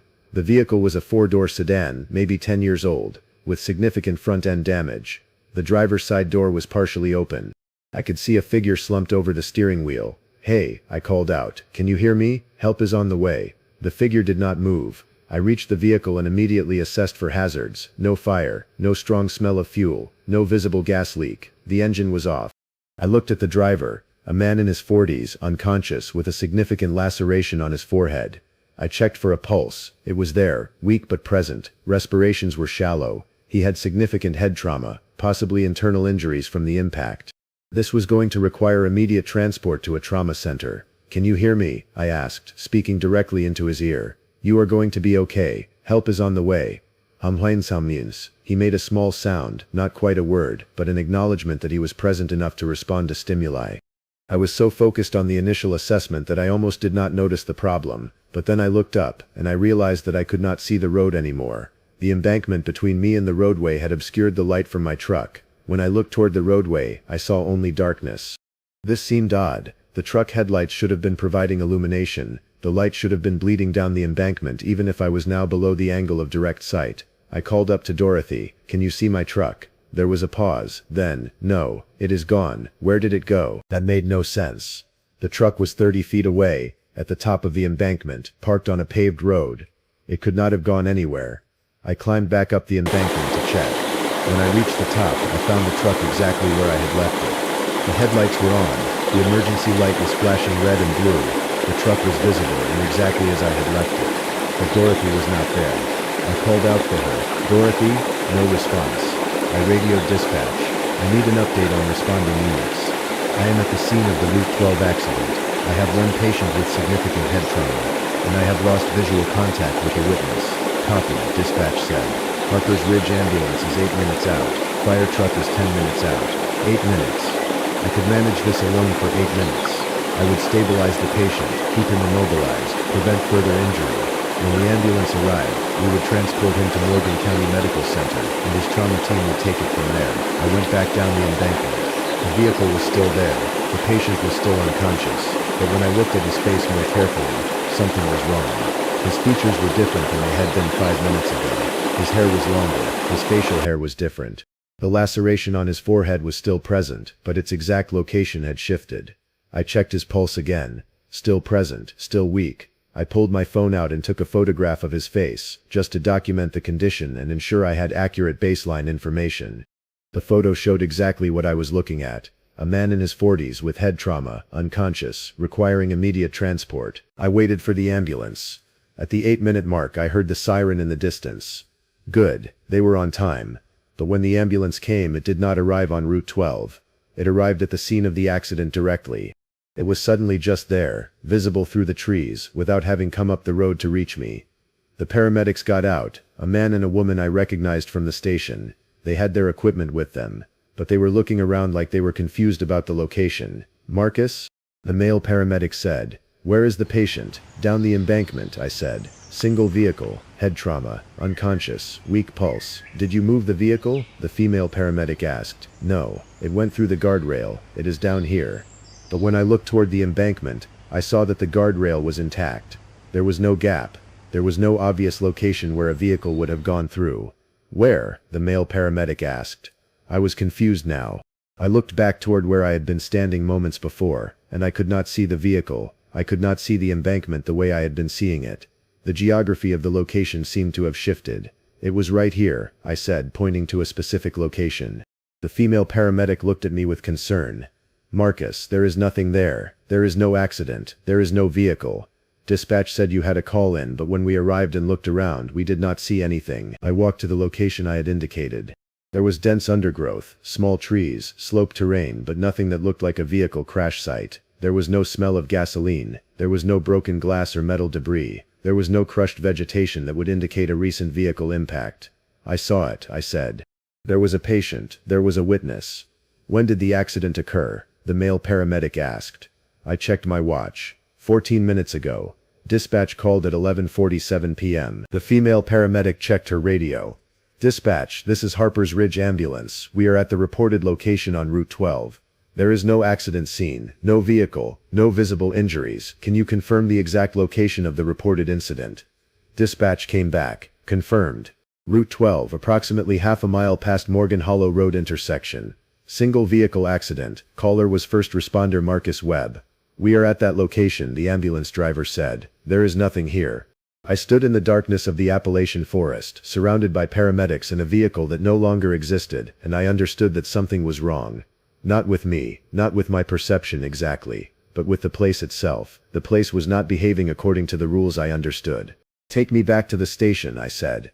Maybe there is additional information in the dispatch log. The ambulance driver radioed for a fire truck to continue the search in case I had simply misidentified the location.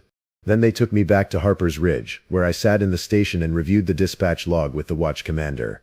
The dispatch log showed exactly what I remembered. The call had come in at 11:47 p.m., reporting a single vehicle accident on Route 12. The caller had identified themselves as a first responder named Marcus Webb.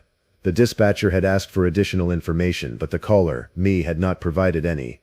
The call had simply ended without disconnection, as if I had stopped speaking mid-conversation. Did you actually reach the scene? The watch commander asked. Yes, I responded. I found the vehicle. There was a patient with head trauma. There was a witness, and then the ambulance arrived and everything had changed. The vehicle was gone. The watch commander was quiet for a long moment. He was a careful man, a trained firefighter with 30 years of experience. He did not immediately jump to conclusions. Could you have been disoriented? He asked finally. Could you have gone to the wrong location?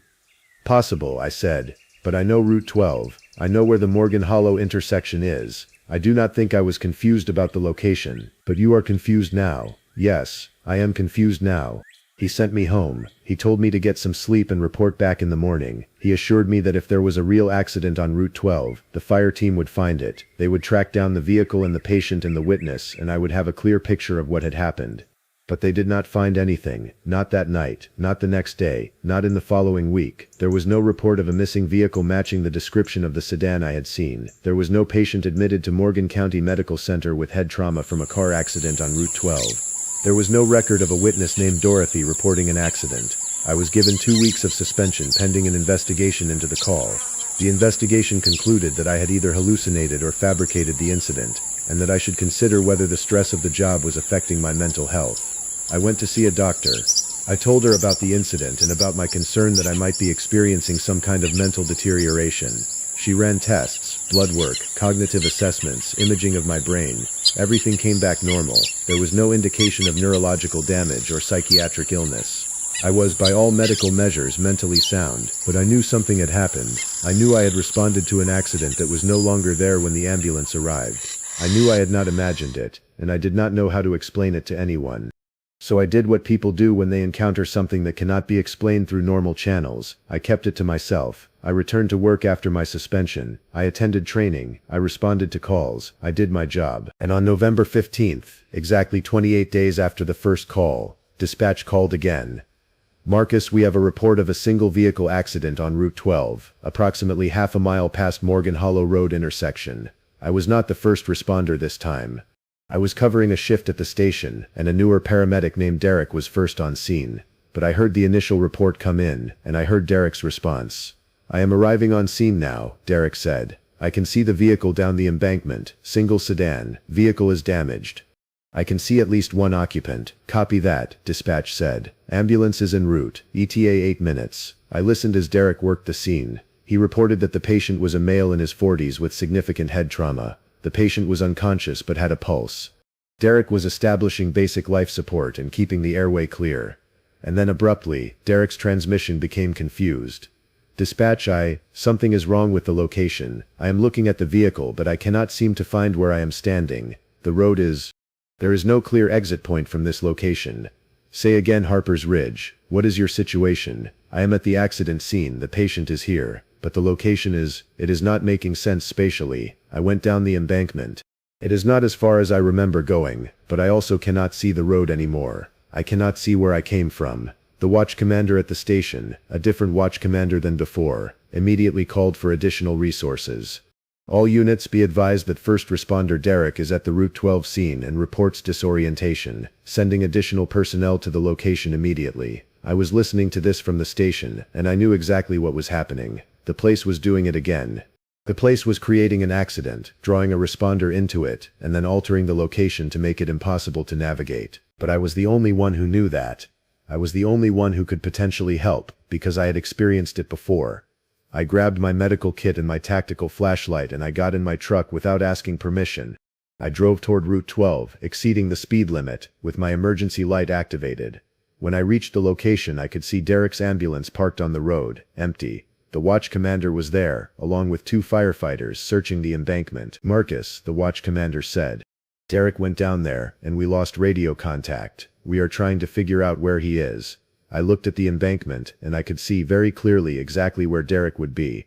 I could see the vehicle down the slope, crushed against a tree. I could see a figure moving near the vehicle. I could see Derek's position, which was lower and further away than seemed physically possible. And I understood with perfect clarity what was going to happen. Derek was going to treat the patient. He was going to keep working that scene, trying to rescue someone who did not exist outside of this location, trying to get out but finding that the geography did not permit it. He would get trapped in a loop, unable to leave, unable to stop trying to help, until something broke. His mind, his body, his ability to maintain the fiction that he was still in the real world. "Do not go down there," I said to the watch commander. "Do not let anyone go down that embankment." "What? Derek is down there. We need to get him out." "I know, but going down there will not get him out. Going down there will trap you too." The watch commander looked at me with a combination of concern and frustration. "Marcus, Derek needs help. I need you to tell me what is happening. What did you see on your call? What is happening here?" I could have told him. I could have tried to explain the rule that I had learned in the weeks following my first encounter with this place. But I knew from experience that explaining would not change anything. He would not believe me. He would insist on following procedure. He would send people down the embankment to retrieve Derek, and they would all get trapped in the same loop that Derek was now caught in. "Trust me," I said. "Do not go down there. Call Route 12 dispatch and get them to report what they see from the eastern entrance to Morgan Hollow." The watch commander was skeptical, but there was something in my voice that made him hesitate. He radioed the Route 12 dispatcher. "What do you see on Route 12 visual observation?" There was a pause. Then, "We have a single sedan parked at the Morgan Hollow intersection. Driver's side door open. No occupant visible. No evidence of an accident. No damage to the vehicle." The watch commander looked at me. "That is not the location Derek said he was going to." "No," I said, "it is not. The location is wrong. The place is wrong. I cannot explain it properly, but this section of Route 12 is broken. It is not functioning according to the normal rules of geography, and anyone who goes into it trying to help someone, trying to rescue someone, will get trapped in it." I walked to the embankment and called down. "Derek, can you hear me? Derek, I need you to come up from there. I need you to retrace your steps and come back to the road." There was no response. I called again. "Derek, my name is Marcus. I am also a paramedic. I have been to this location before. This is not a normal scene. You need to leave the patient and come back up to the road immediately." After a long moment, Derek's voice came back through a handheld radio. "I cannot leave the patient. He is still alive. His pulse is weak, but he is still alive. The patient does not exist outside of this location. If you leave this embankment, the patient will no longer be there. You have to trust me. If I leave him, he will die," Derek said. "He is already dead. He has already been dead. This is not a rescue. This is a trap." There was silence. Then Derek's voice came back, and it was different now. It was quieter, more contemplative, and profoundly sad. "I can see my truck," Derek said. "It is parked on Route 12. But it is parked in a different direction than the direction I came from. I can see 2 versions of the embankment from where I am standing. One slopes down toward the east, and one slopes down toward the west. I came down the eastern slope, but the road is now in the western direction. The place is shifting," I said. "The location is changing while you are in it. You cannot trust your spatial reference. You need to pick a direction and climb. You need to go upward until you reach the road." "I am looking at the patient," Derek said. "He is opening his eyes. He is looking at me. He is trying to speak." "Do not listen to him," I said.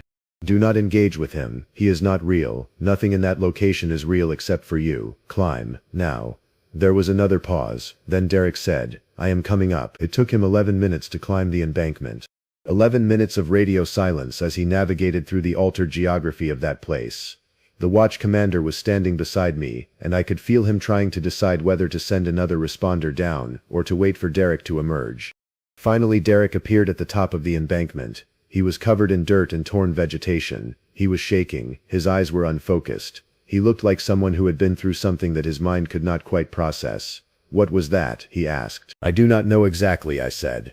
"But I know the rule. Whatever that location is, the only way to survive it is to not engage with it. You do not try to rescue the patient. You do not try to save the scene. You recognize it for what it is and you leave."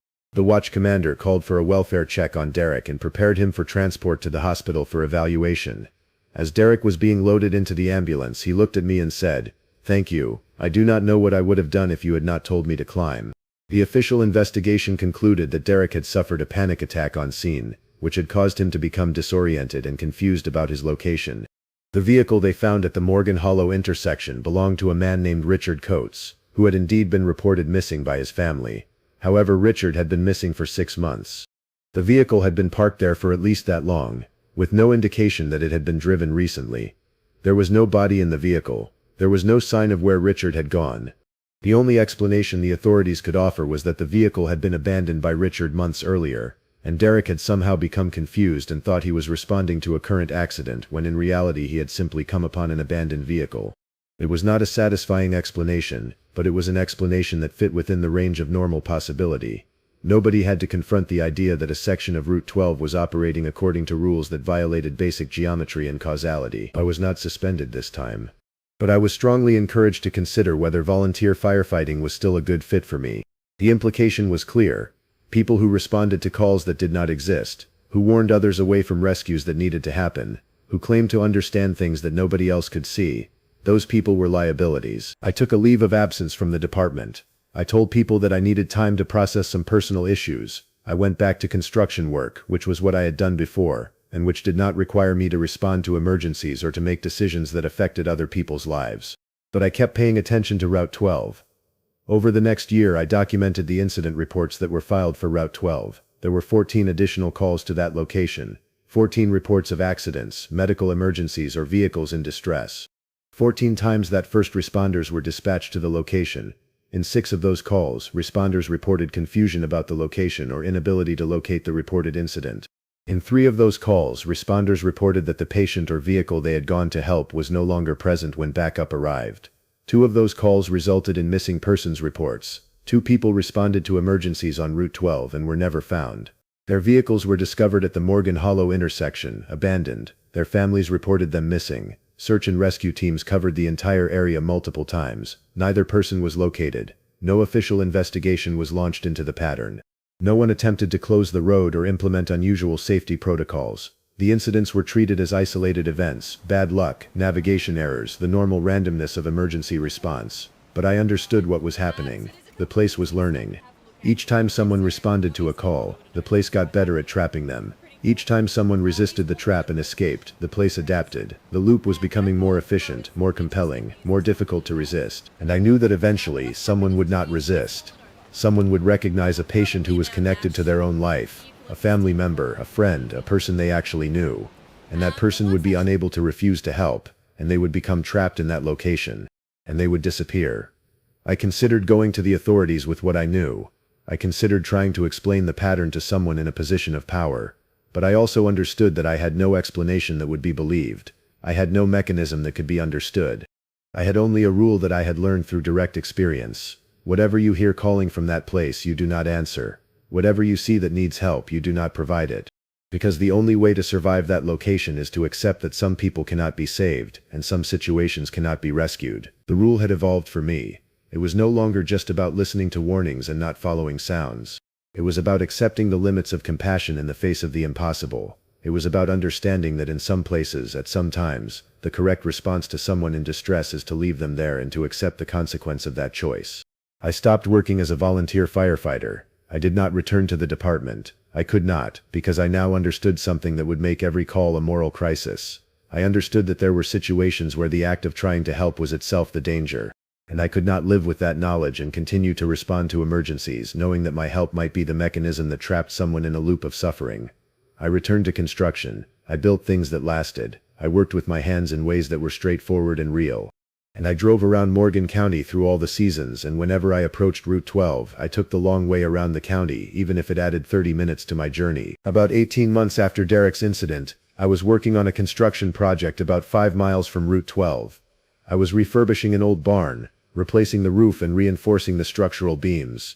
It was good work, clear purpose, measurable progress, the satisfaction of restoration. One evening, as I was closing up the worksite, I saw a man standing at the edge of the property, watching me. He was wearing clothes that looked old-fashioned, from decades past. He was watching me work with an expression of interest, or perhaps hunger. I recognized him from photographs. His name was Richard Coates. He had been missing for more than a year. His abandoned vehicle had been found at the Morgan Hollow intersection. His body was never recovered. "Do you need help?" I asked, even though I knew the answer, even though I knew that this was not Richard Coates, even though I understood that this was the place reaching out, trying to find someone who would engage, someone who would respond, someone who would cross back into that location to help. The figure did not speak. It just stood there, watching me, waiting to see if I would answer the call. I turned around and got into my truck. I drove away from the property, and I did not look back. I did not check my mirror to see if the figure was still there. I did not wonder if I had made a mistake by not engaging with it. I drove away, and I continued driving until I was far enough away that I could no longer feel the pull, the weight, the compulsion to help. There is a rule in the hollers and ridges of Appalachia that nobody teaches formally, but everyone knows anyway. It is not written down in any guidebook for visitors. It does not appear in ranger safety materials or local tourism websites. But if you spend enough time around people who have lived in these mountains their entire lives, you will eventually hear some version of the same instruction. Whatever you hear coming from the deep places, do not look for it. That is not a metaphorical warning. That is not folklore for entertainment or a story to scare children. It is a practical survival rule, refined over generations, passed down through families who have learned exactly what the consequences are of breaking it. I am a naturalist and wildlife researcher, and I have spent the last 8 years studying forest ecosystems in the central Appalachian region. In that time I have developed a relationship with the mountains and the people who call them home. I have learned to listen to the land in a way that university training could never teach me. And I have learned that the warning, "Whatever you hear, do not look for it," is not just a superstition, it is evidence of something real. If you find yourself drawn to mysteries like this one, subscribe and share this with someone who respects the wisdom of the people who have lived closest to the wild. Because what happened across these 3 encounters changed how I understand the relationship between sound, location, and the things that live in places we should not disturb. The calling, I was 32 years old when I took the position with the Environmental Research Collective based out of Harlan County, Kentucky. The job was exactly what I wanted. Field research on black bear and white-tailed deer populations, seasonal surveys of forest health, documentation of ecological change across the region. I was not running from anything. I was not hiding. I simply believed that mountains held answers that cities could not provide. My first season was productive and uncomplicated. I established baseline survey routes, collected tissue samples, deployed acoustic monitoring equipment. The local communities were cautious but not hostile. They had seen researchers come and go before. I understood that trust had to be earned through consistent presence and respect for their territory. It was in my second season, in late April, when the pattern began. I was conducting a survey in one of my established quadrants about 7 miles northeast of the main town. The forest was dense, mixed hardwoods, eastern hemlock, the understory thick with rhododendron and mountain laurel just beginning to bloom. I had been in the field since 6 in the morning. My GPS marked my position. My camera documented the habitat. My field notes recorded the animal signs. Scat, rubs, tracked routes through the understory. I was alone, which was normal. The research protocols allowed for solo fieldwork with regular check-ins via satellite communicator. I had established a routine. Fieldwork from dawn until early afternoon, then processing back at the cabin by evening. I had done this same route 12 times before without incident. Sometime around 11:30, as I was photographing a particular stand of hemlocks, I heard my name. Not in my head. Not a misinterpreted sound. Someone called Sarah from approximately 80 meters away, in the direction of the ridge line to the east. The voice was muffled by distance and vegetation, but it carried a tone of genuine distress, not threatening, concerned. My first thought was that one of the local hunters had seen my bright safety vest and was checking on my welfare. My second thought was that something had happened to one of my survey partners, which was illogical because I was working alone that day. I answered back, "I am here, I am okay." The voice called again, "Sarah, we need you to come here, it is urgent." I recognized the panic of someone in crisis. I radioed the field station immediately. "This is Field Team 1. I am hearing an unknown voice in my survey area claiming there is an emergency. I am going to move toward the sound to investigate. My position is marked." The response from the station came back within seconds. "Copy that. Do not approach unknown parties. Mark your position and maintain distance. We are contacting local authorities."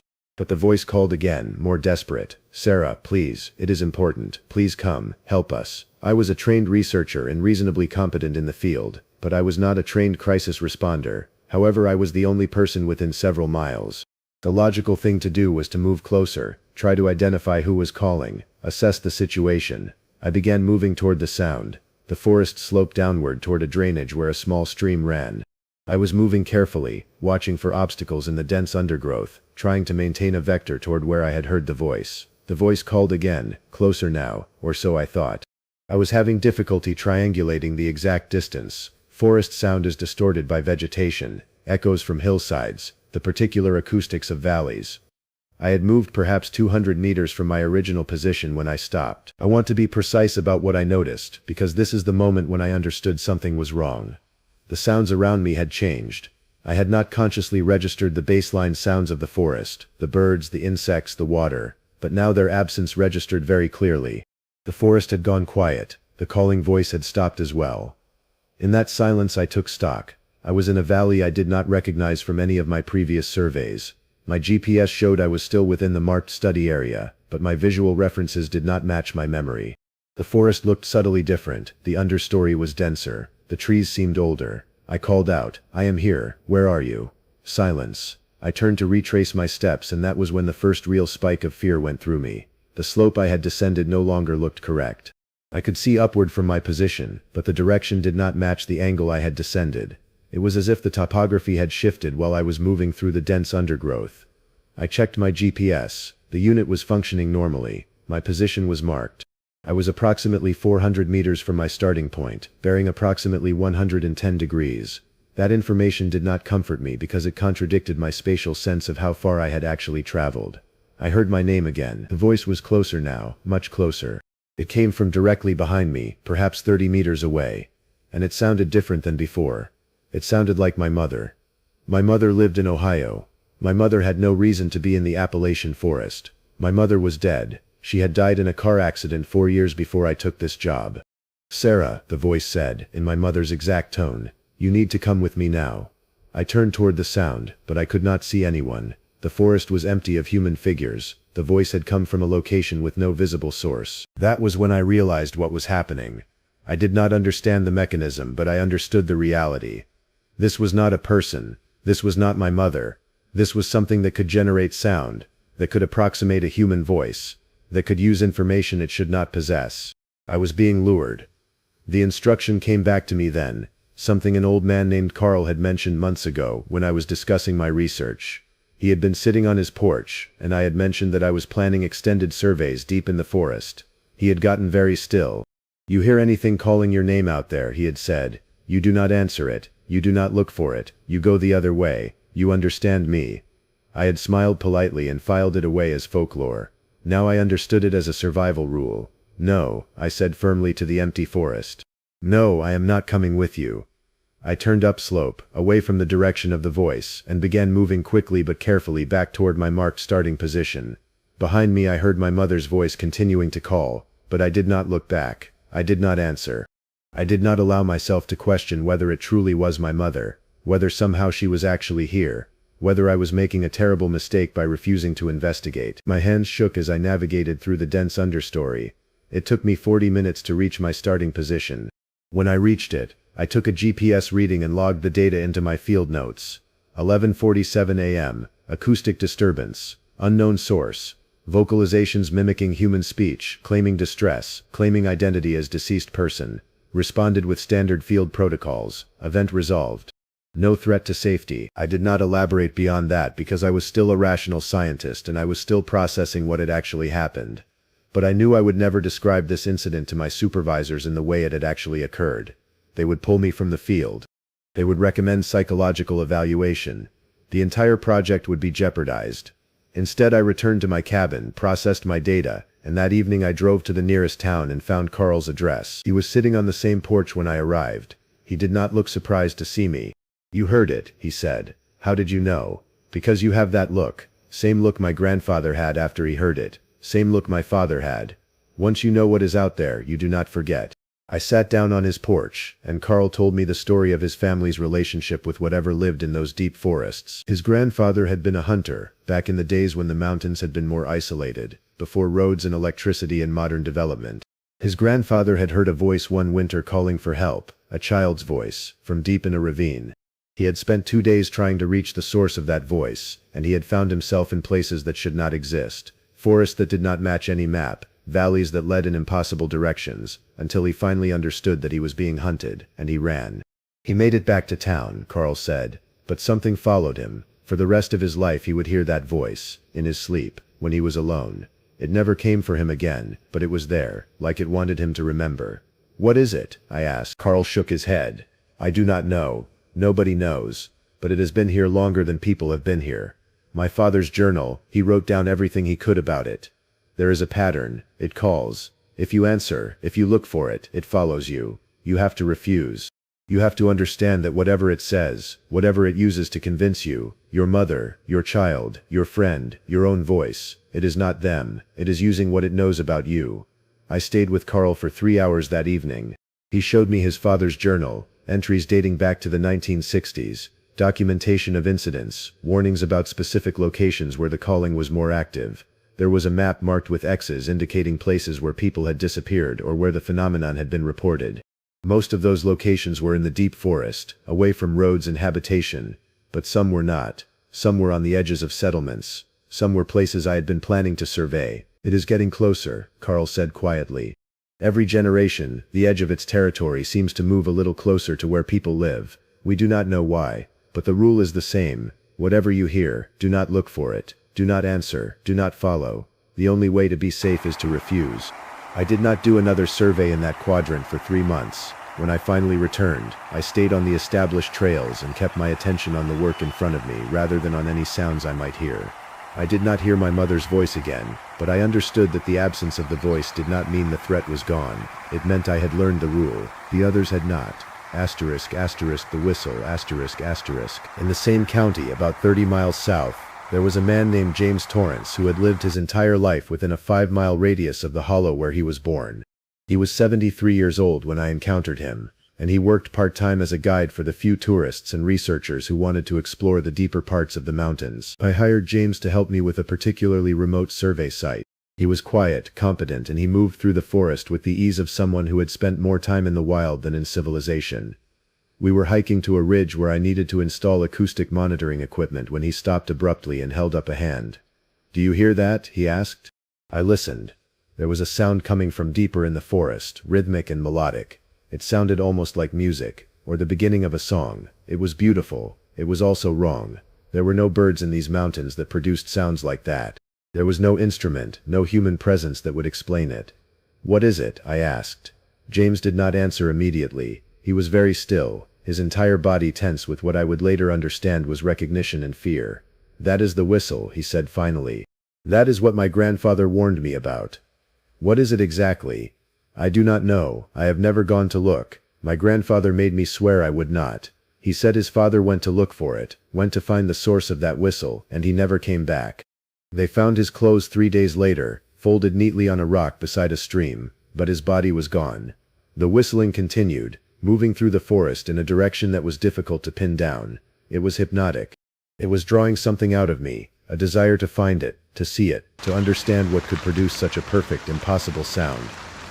"We need to leave," James said.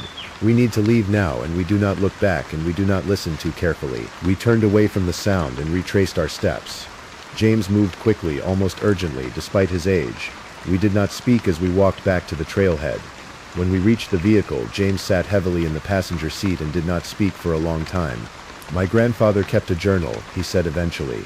"He passed it to my father, and my father passed it to me. He told me to keep it because someday I would need to understand what lives in these mountains and why you do not go looking for it. He left me the journal and the instruction to never whistle back. Back, I asked. If you hear the whistle and if you are not careful, you might whistle back without thinking about it. You might hear something so beautiful that you want to answer it. That is when it has you. That is when the rule is broken. I asked if I could read the journal. James was reluctant, but he eventually agreed. He gave it to me that evening, with strict instructions to return it within a week and to not allow anyone else to read it. The journal was handwritten, dated entries beginning in 1934, when James's grandfather was a young man working in the coal mines. The entries were sparse at first, then became more detailed as the old man aged and found more time to document what he had witnessed and learned. The whistle, according to the journal, was not constant. It appeared in cycles. Sometimes years would pass without hearing it. Then it would return, sometimes for weeks at a time, moving through different locations in the hollers. It seemed to prefer certain areas, places with water, places with caves, places where sound would carry and echo. But the central finding was this. Whenever the whistle sounded, something would eventually go wrong. Someone would hear it and be drawn to investigate.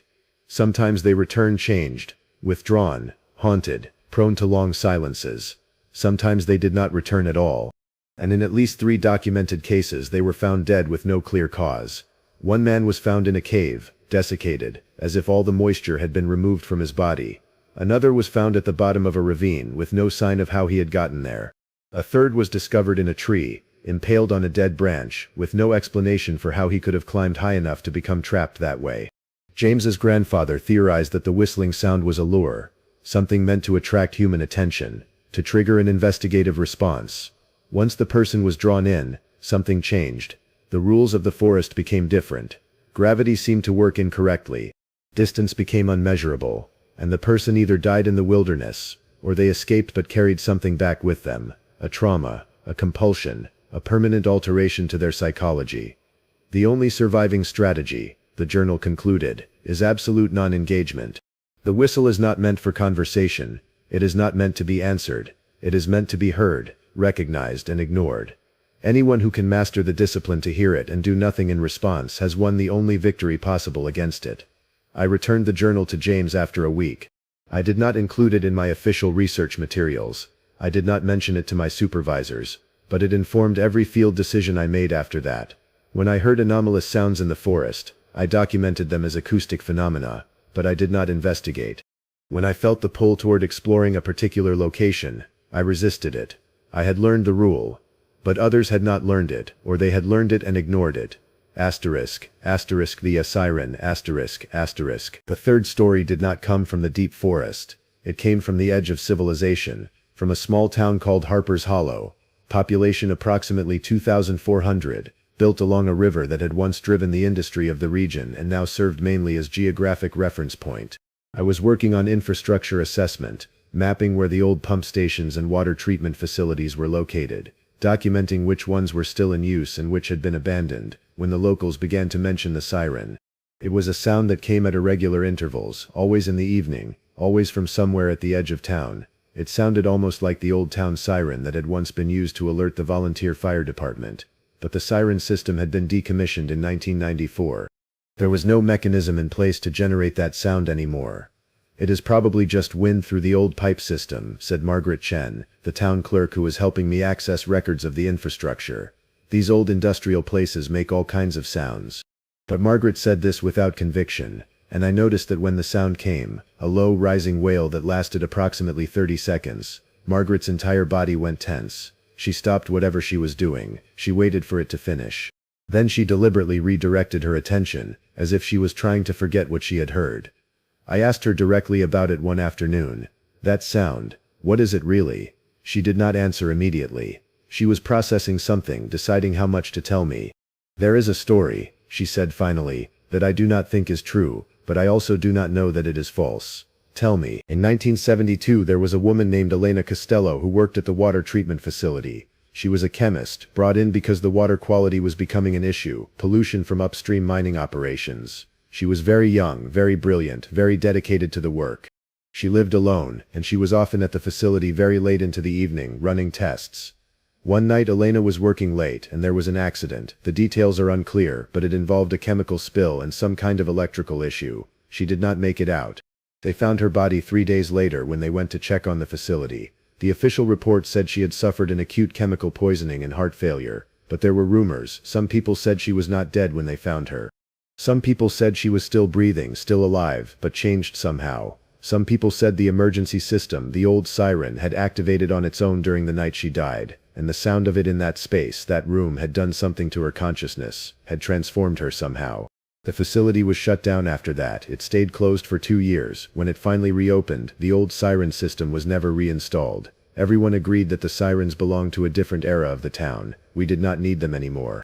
But the sound has been coming back for about 5 years now, always in the evening, always the same pattern, 3 rises and falls, like a voice trying to speak, then silence. And when people hear it, they get quiet, they get careful, and nobody goes to the old facility anymore.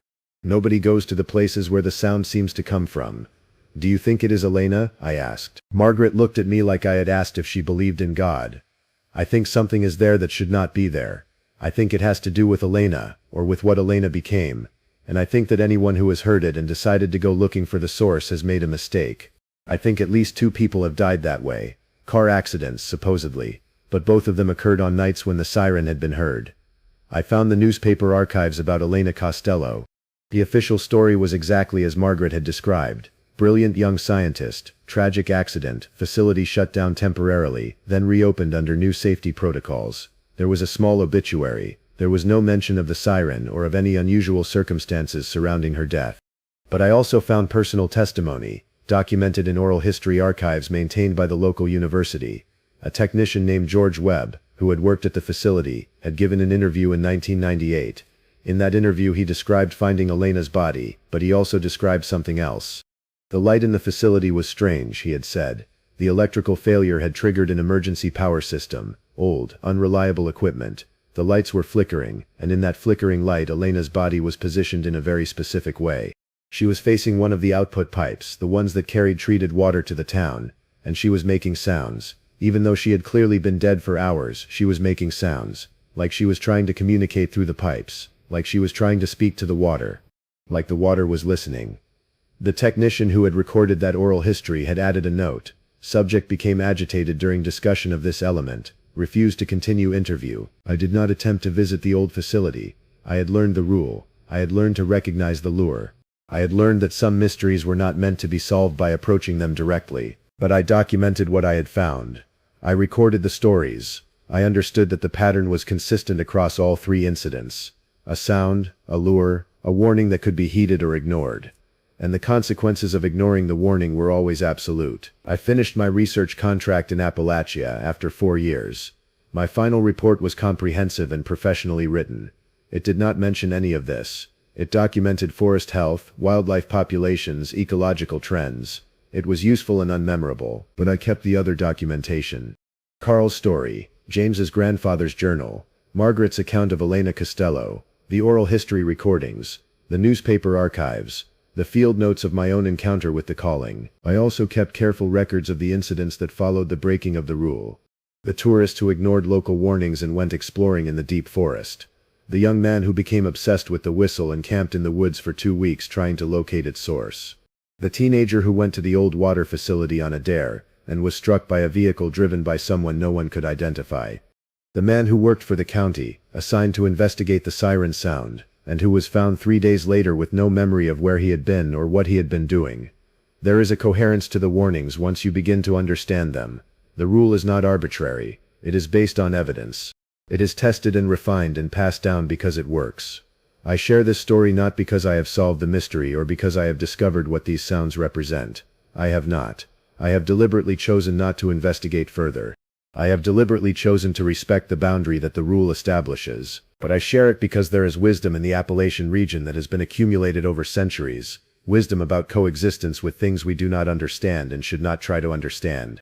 In a culture that prizes investigation and knowledge and explanation, there is profound value in learning to recognize the moments when the correct response is to stop looking and to listen instead to the voices that tell you to leave things alone. Whatever you hear calling your name from the deep places, whatever sounds like help, like family, like something you need to understand, do not look for it, do not follow it, do not even listen too closely. The price of that particular knowledge is higher than the value of understanding it. The mountains kept their secrets long before humans arrived. They will keep them long after we leave.